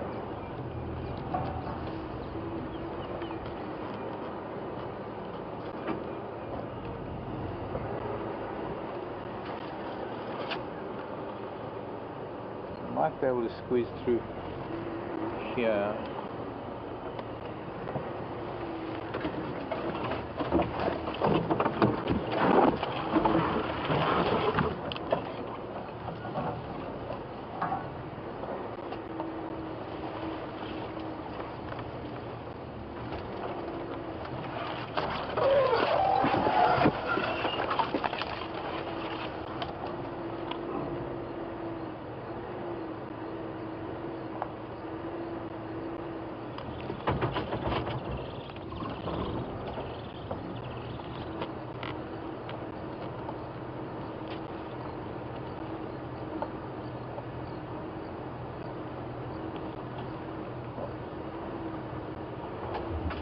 Sometimes after a leopard is successfully evaded its followers, might just sit down and preen and clean, and we're coming close to these little pans that are here. Some big tambuti trees. Let's see if we can squeeze under some of this worry. Maybe we can.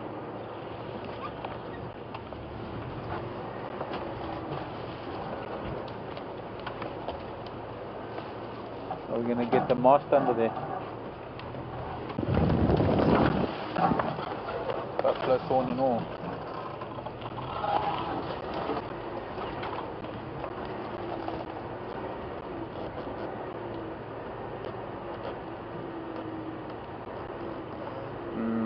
Impenetrable almost.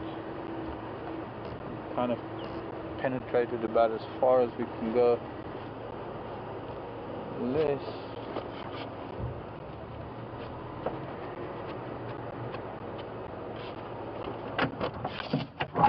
Let me just have a look and see.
so peaceful, I don't even want to talk. There's some mud wallows and pans, mud wallows, but very distinct game paths that I've been walking on, and having had rain, strong possibility of finding his tracks in the mud. And because he's a leopard, because he's a cat, he's not going to be walking through the grasses, he's going to be using these game paths. I might not have selected the right ones. There are a couple of them that lead away from these pans, but even if I found anything, there's no ways we can travel anywhere further east if he did go that way, because we've hit a green wall here, a green wall of vegetation. We need to swing round and go back.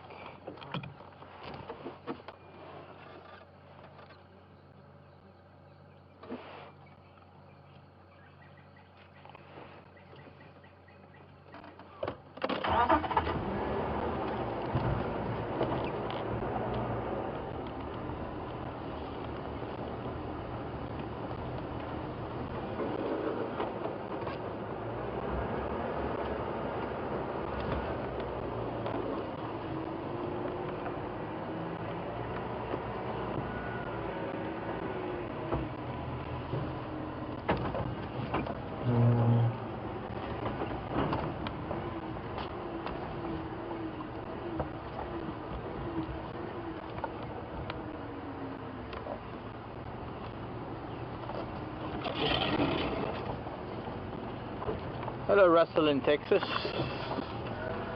Russell is in Fort Worth, Texas.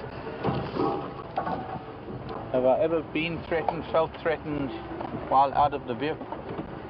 Well, yes, I have, Russell. And this is Africa. There are big animals here that don't like us humans too much. Excuse me, I'm going to find something.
While Marc's gone, we can play a game of Spot the Monkey.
been chewed up a little bit. It's lost a lot of pieces from hyena chewing on it. I'm not too sure who that was from. It's a very big vertebra. This crest tells me that this was dorsal muscle, so most probably lumbar vertebra. And I guess buffalo, a little bit too small for giraffe. Very big though. So getting back to Fort Worth, Texas. Have I ever been threatened, felt threatened when out of the vehicle? I have, yes, I have. I'll say one. I have spent, there have been times in my life when I've spent more time on foot rather than in a vehicle, doing walking safaris in various parts of Africa, where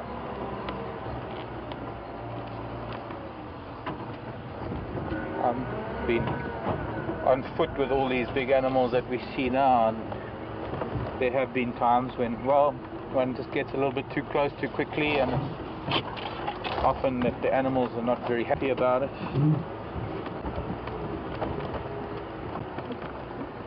Okay, we've got a few tight spots to get through, but this is going to be a nice little drive back down to the riverbed here. Easier to get out here than it is where we were, or where we came in.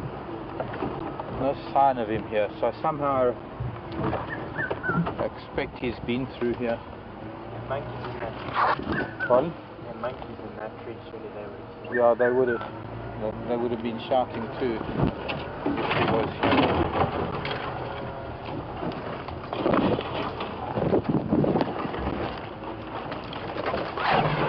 This is an area I've been asked. I don't know if Jason's going to be able to pan around for you, but we're often asked where would be a likely place for Karula to have cubs or to keep them in a den site. And off to my right here, we have a drainage line that comes into the Milwaukee. Does a very, very sharp bend with a very, very steep, can't really see it, but this goes down, this is vertical, going down at least 25, maybe 30 feet down to the sand right at the bottom there. And this is a bend that comes around with a sheer wall and a lot of overhang, trees are hanging over. Ideal spot for a leopard and her cubs. Very well hidden, very dense, out of the way.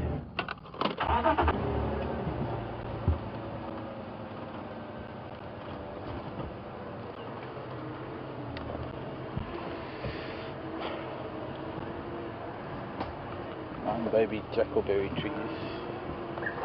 Should be able to get down here. It shouldn't be too deep. The bottom should be fine. Red-chested cuckoo calling above us.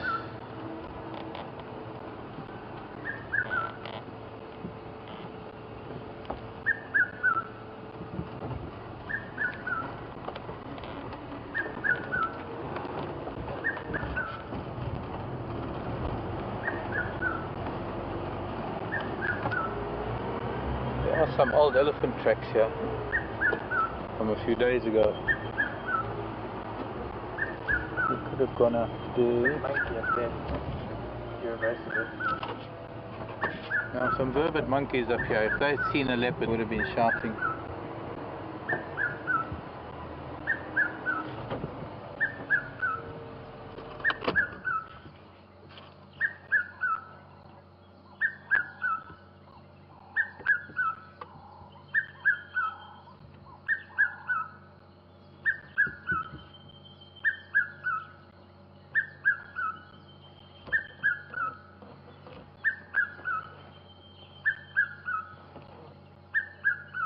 Somewhere, this bird is somewhere in the leadwood, just to the right of this monkey. A youngster monkey. Vervet monkey. One of our diurnal primates. We don't see the baboon very often anymore.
Continue in the same direction that he was traveling. Who knows?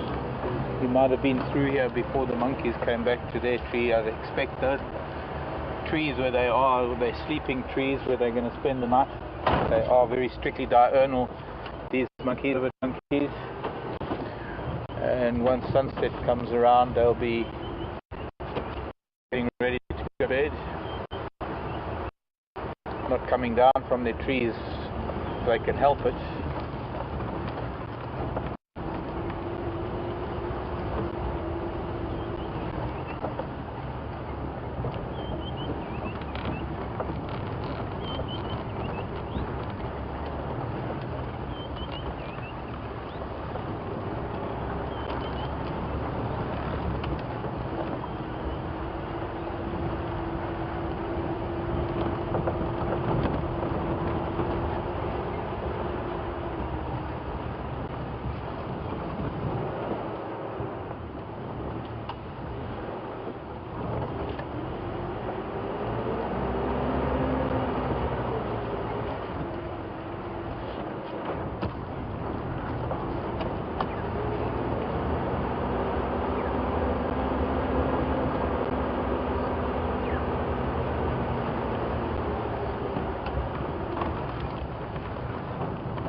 Magic smells. Smells of lush and green. What? Look at that monitor lizard digging in this termite mound. Wow, well done, Jason. Wonder why he's digging, he or she. Now, they lay their eggs in termite mounds and they return to dig them open, but this isn't a living colony by the looks of things. There's too many holes. There's something. Can you see the grass moving? Ah, tortoises. 2 tortoises. Maybe what we've had here are tortoises that have been mating. Tortoise tumbling down the termite mound. 2 of them. Maybe they're laying eggs and this monitor lizard's just eating the eggs as they lay them.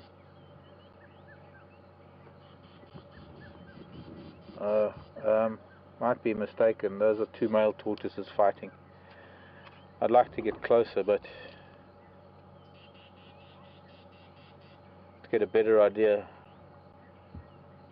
But it looks, and they're in four. It's a very, very steep slope that they're on.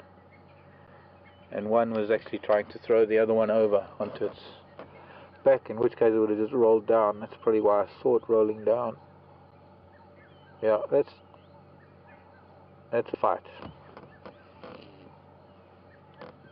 Monitor lizard doesn't seem to care much. Quickly, can we get back to the monitor before it disappears? This is the white-throated monitor, or tree or rock monitor.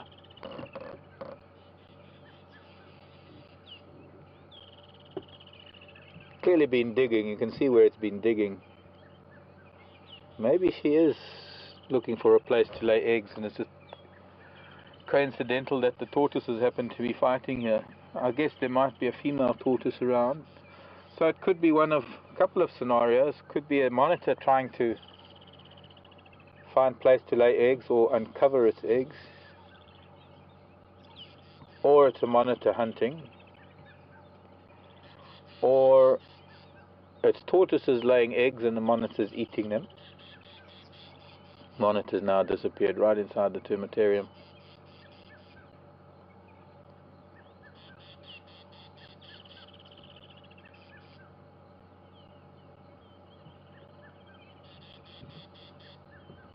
And these two tortoises head to head. I'm going to try and get a bit closer to them.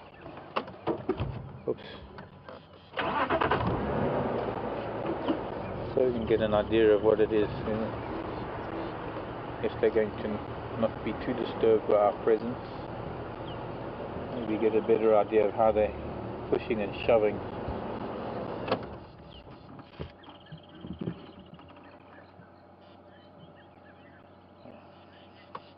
Very angry tortoises.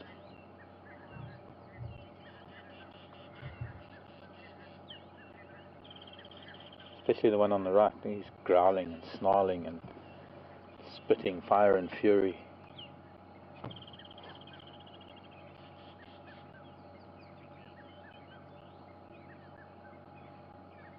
Now this is real time, not slow motion.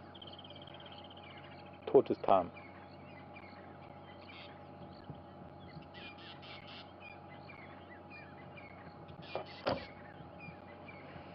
These are the hingeback tortoises. So the other species that we get here, we saw the leopard tortoise earlier. This is another species known as the hingeback tortoise.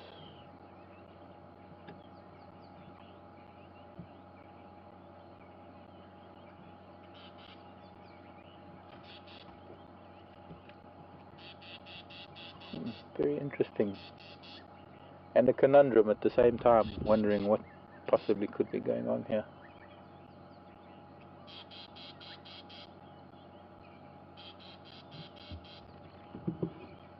Oh, there we go. Pushing it and pushed him over and rolls him down the hill. Ah, okay, I think we have a victor. Trying to climb back up the termite mound. Maybe there is a female up there somewhere that's busy. And it's these two males fighting for... Fighting? Pardon? For her love. For her love, yes. He's biting him on the foot. They're climbing up the side of a termite mound that I would find difficult to climb, but I suppose they're 4 legs against my 2. They're in 4-wheel drive.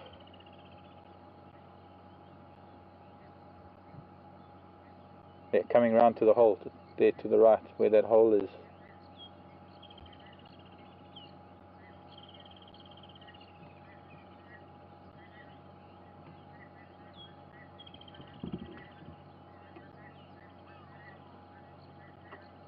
Maybe that's where the female is, somewhere down there. Oh, he's just got shoved down into the hole. Making a hasty retreat. And other one falling down. Surprisingly agile for such awkward creatures.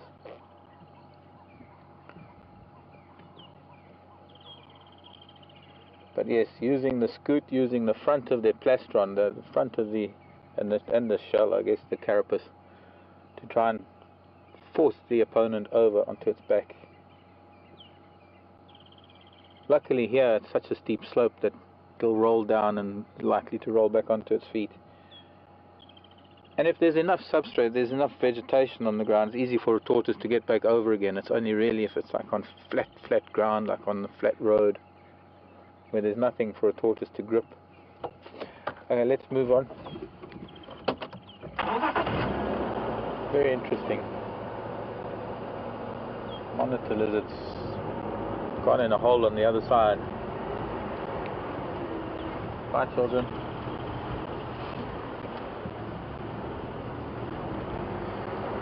Sure, that's different.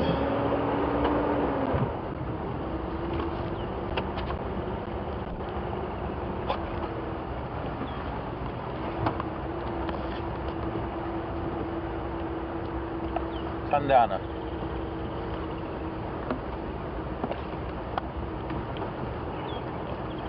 Iced water. Reverse osmosis.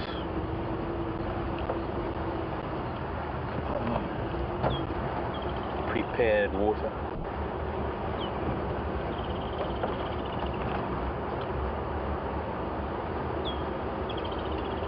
There's a bit of air moving. Suddenly got very humid, very still, very close.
Yeah.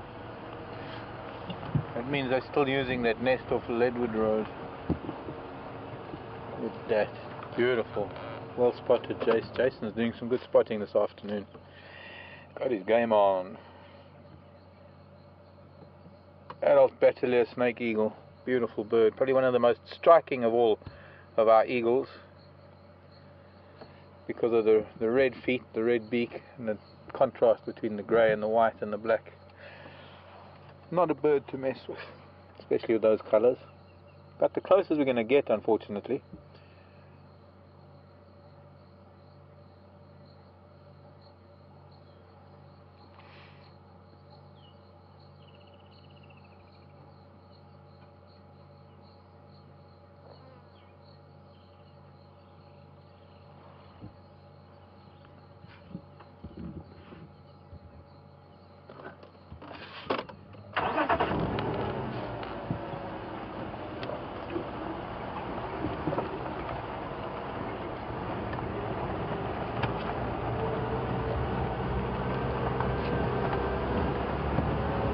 It's the same tree where we lost Karula the other day, 2 days ago. She walked in underneath that dead tree where this Bateleur is sitting now. And I couldn't get to her. I lost her here.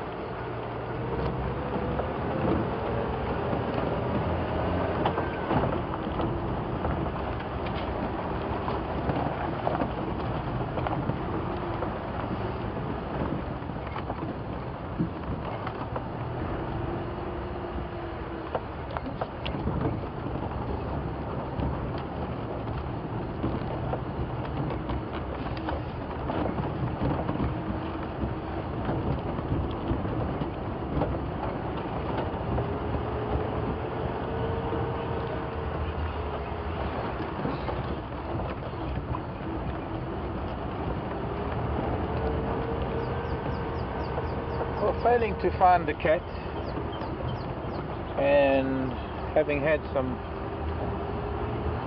wonderful other type of sightings, I think it's time to see a sunset. I think it's time to show you an African sky.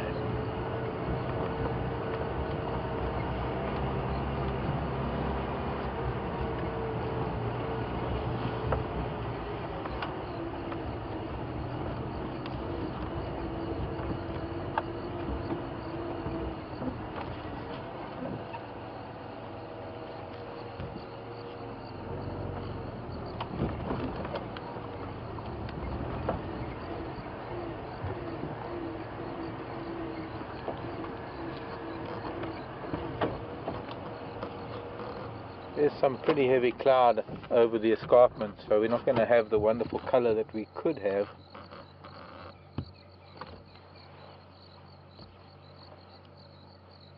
This cloud already obscuring the sun, but we will get this throwback of light coming up behind it.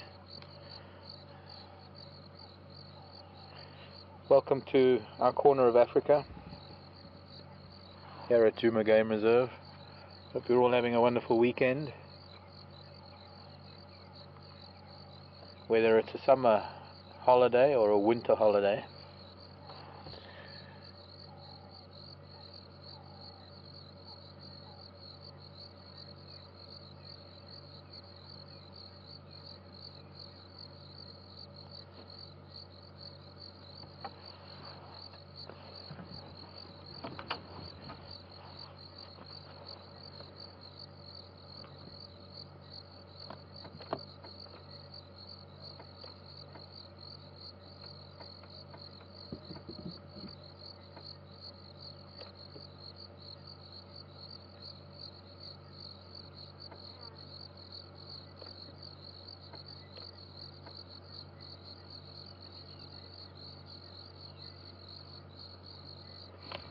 In fact, we'll be driving back towards the sunset for the rest of the afternoon till it gets a little dark.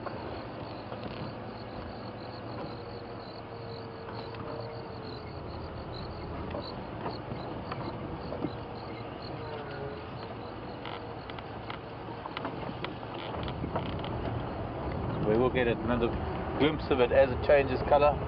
It's going to get up to Cheetah Cut Line and then head down to, I don't know, one of the other roads.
Coming up to this marula tree, you can see just here, this one here is going to come up to me on my right.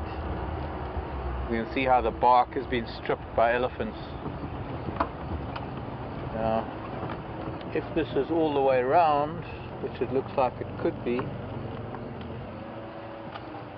this tree is doomed.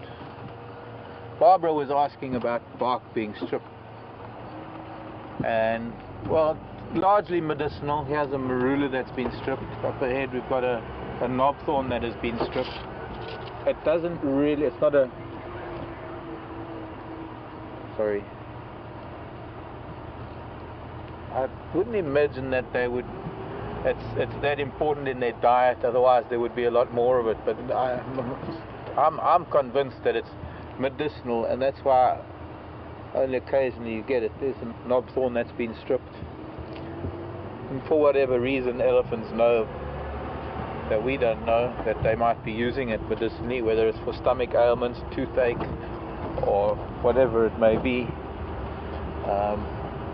The bark requirements, or the dietary requirements, let me try and rephrase that again.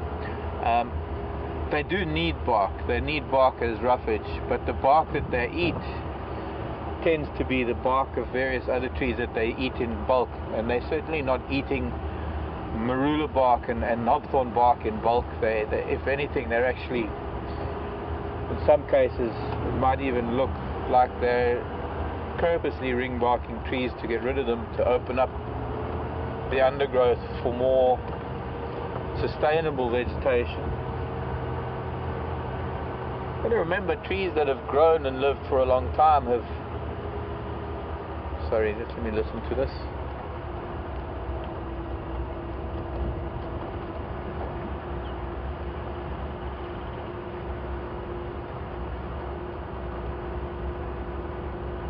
Okay.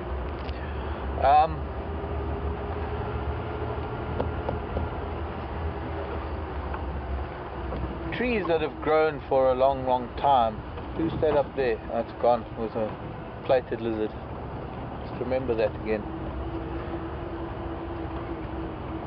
They pretty much extracted all the nutrients out of the ground, so then the dead tree needs to feed the ground again with the wood of the dead tree in order for new things to grow, but it also needs the branches and the protection of dying branches for new vegetation to grow. And an old marula tree or an old knobthorn isn't really providing much other than shade, and it really should be feeding the soil for new plants to grow. So it's all part of the regeneration of vegetation, that elephants play such an important role in that process. The farming of trees. If it wasn't for elephants, we wouldn't have trees, and kind of vice versa. You often hear people talking about how elephants are destroying the trees and destructive elephants. Well, in normal circumstances, that doesn't really happen. It's not true, because nature doesn't create a destructive niche, or rather an animal to occupy a niche that can be destructive. Everything that nature does has to be constructive. Every consequence to everything that happens in nature, as harsh as it is for us to understand sometimes, in the likes of lion killing baby animals and things like that, everything in the long term, everything in the greater scheme of things, is all a constructive process to make sure that it all survives in the long term for those very species to survive. And yes, I guess there's collateral damage along the way. Individuals have to be sacrificed to maintain the genetic purity of the species, or the integrity of the species. Trees have to die so that other trees can live. No. See, also the other thing about big trees, very large trees, is that not only have they extracted a lot of the nutrients from the soil around them, but they also put things into the soil. They put enzymes and other chemicals into the soil to prevent other things from growing, particularly trees of their own species, to limit the competition for water and nutrients in that particular area of soil. So you'll find that by a tree dying, feeding the soil again, so many other things are able to grow there, and over time you might have initially a bunch of trees growing, but over time one will then dominate and suppress the others and become a big tree again.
Spiders are starting to spin in evening webs, getting a lot of it across my face, tickling my nose.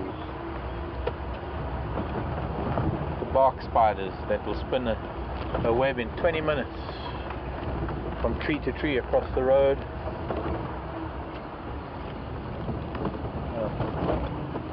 Catch prey tonight, break it down in the morning, and start all over again tomorrow night. In fact, there are a lot of orb weavers that will come out now and capitalize on a vast number of flying insects in the evenings.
Valerie wants to know what my favorite bird call is. Gosh, I've had this question often enough to not really even find an answer, because I can't do favorites.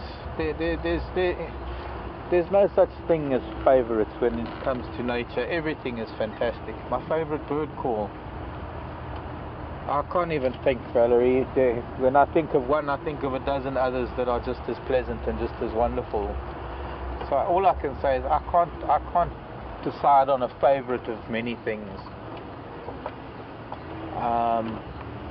Nature, I love everything about it. My passion is nature, so it's not really easy to select one thing over the other.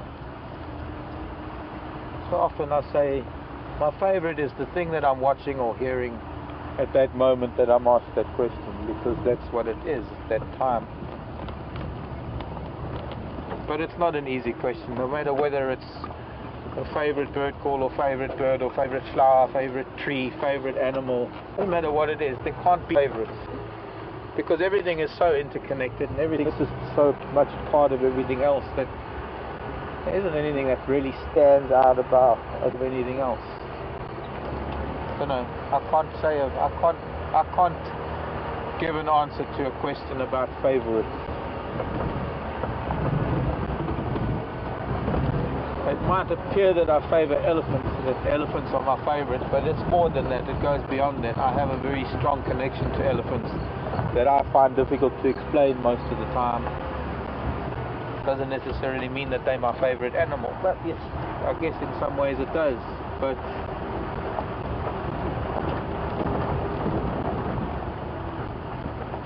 I love everything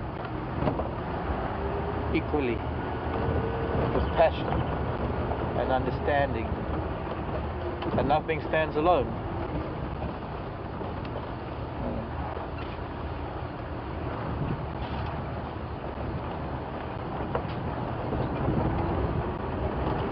But I hope that at least answers Valerie's question without answering it. An answer that will have to suffice for an answer.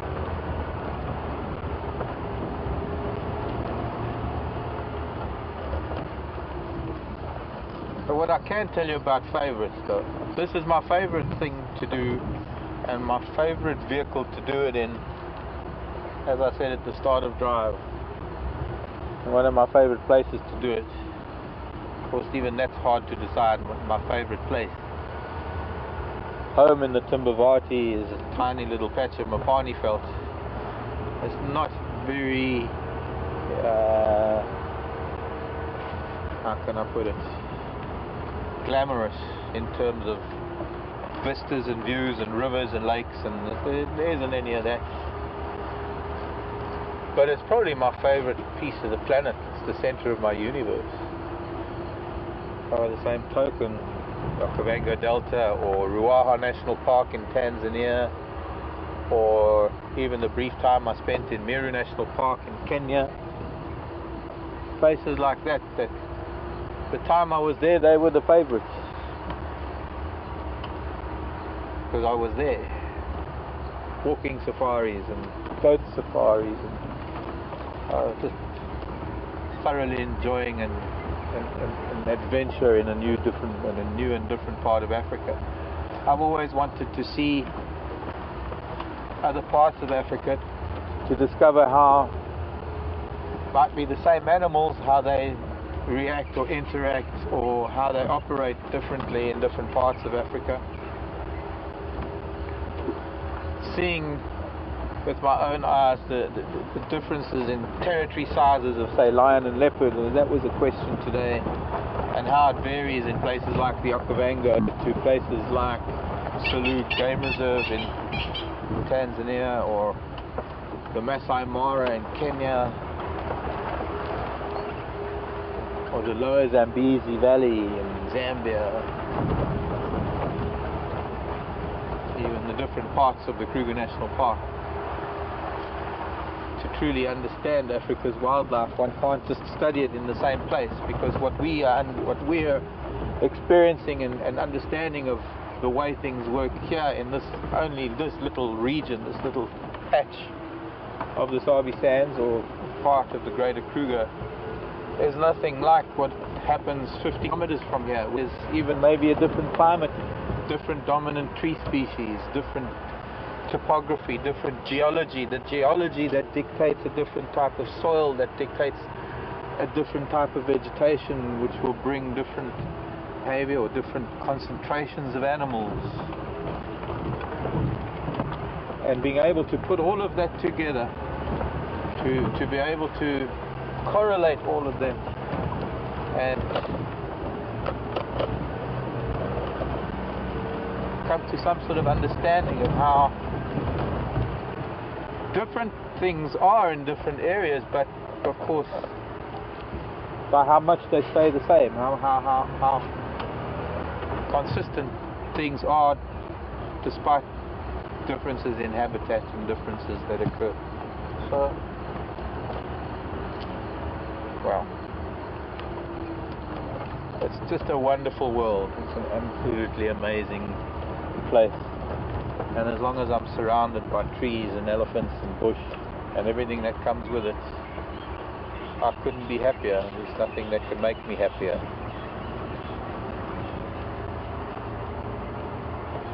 And that extends to the underwater world. I've been diving since a very young age. I haven't been diving for quite some time now, since I was last in East Africa, on the coast in East Africa, which is a number of years ago now. But I love diving. I started diving at the age of 14 back in the 70s, and that is a different world entirely, being 40, 50, 60 feet underwater in the ocean. And although you're compelled to dive with a dive partner and dive master, and you have to have a very strong buddy system, you're still in your own world. You're in your own space in a world that is just so surreal.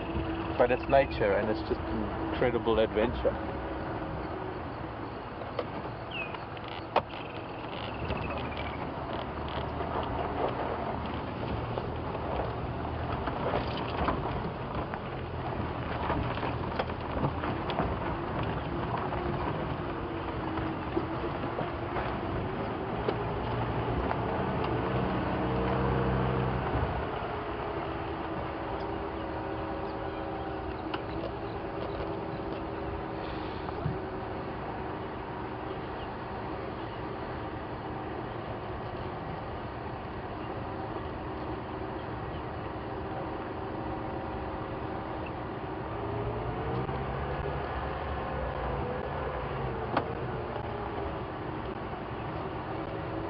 Hello camera, Juma waterhole, goodbye heron. I just frightened the heron by waving at the camera. Sorry heron, fondest apologies.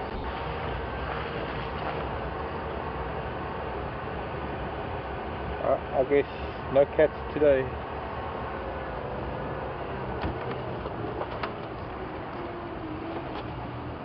We'll see how Scotty does tomorrow.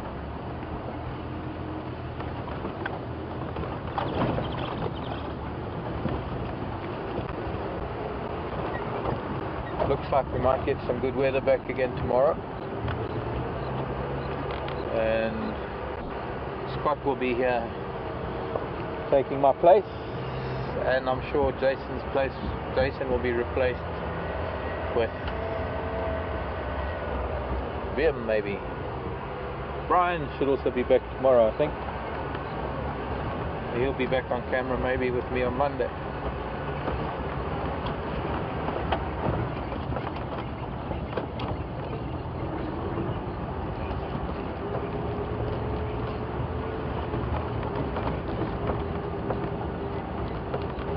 And then not to forget as well, the other thing we'll be having tomorrow evening this time is, as we're finishing the drive,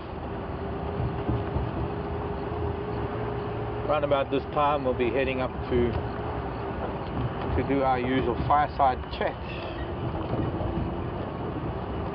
up on the open area at our little shelter, and we'll see how that goes. So I guess we'll all be in sometime tomorrow.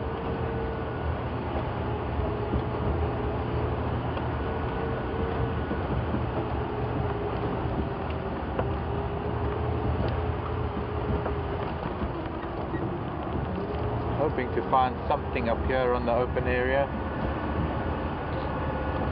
as it starts getting dark.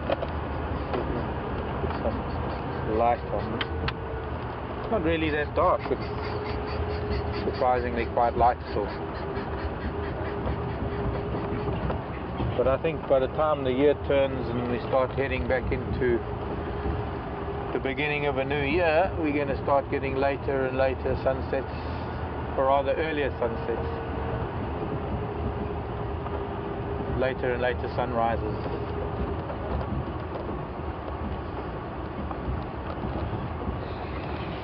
But thank you for joining me this afternoon. Well, not only me, thank you for joining us, all of us here at WildEarth.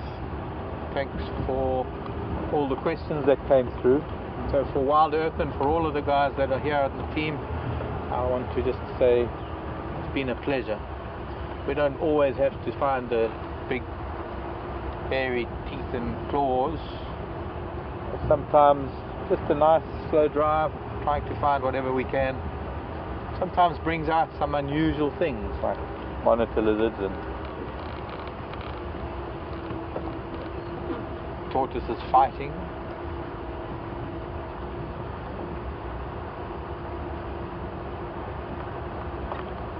A last look at the sky before we go say goodbye. Thanks again, once again. Bye everybody. I'll be seeing you on Monday. Tomorrow, 6 o'clock Central African time, will be Scott on the vehicle. We'll maybe just have a look at that lovely sky again as we fade to black. Bye everybody. Oh, okay. A minute silence. Listening to the sounds of the daytime Africa go to sleep, and maybe some nocturnal things waking up.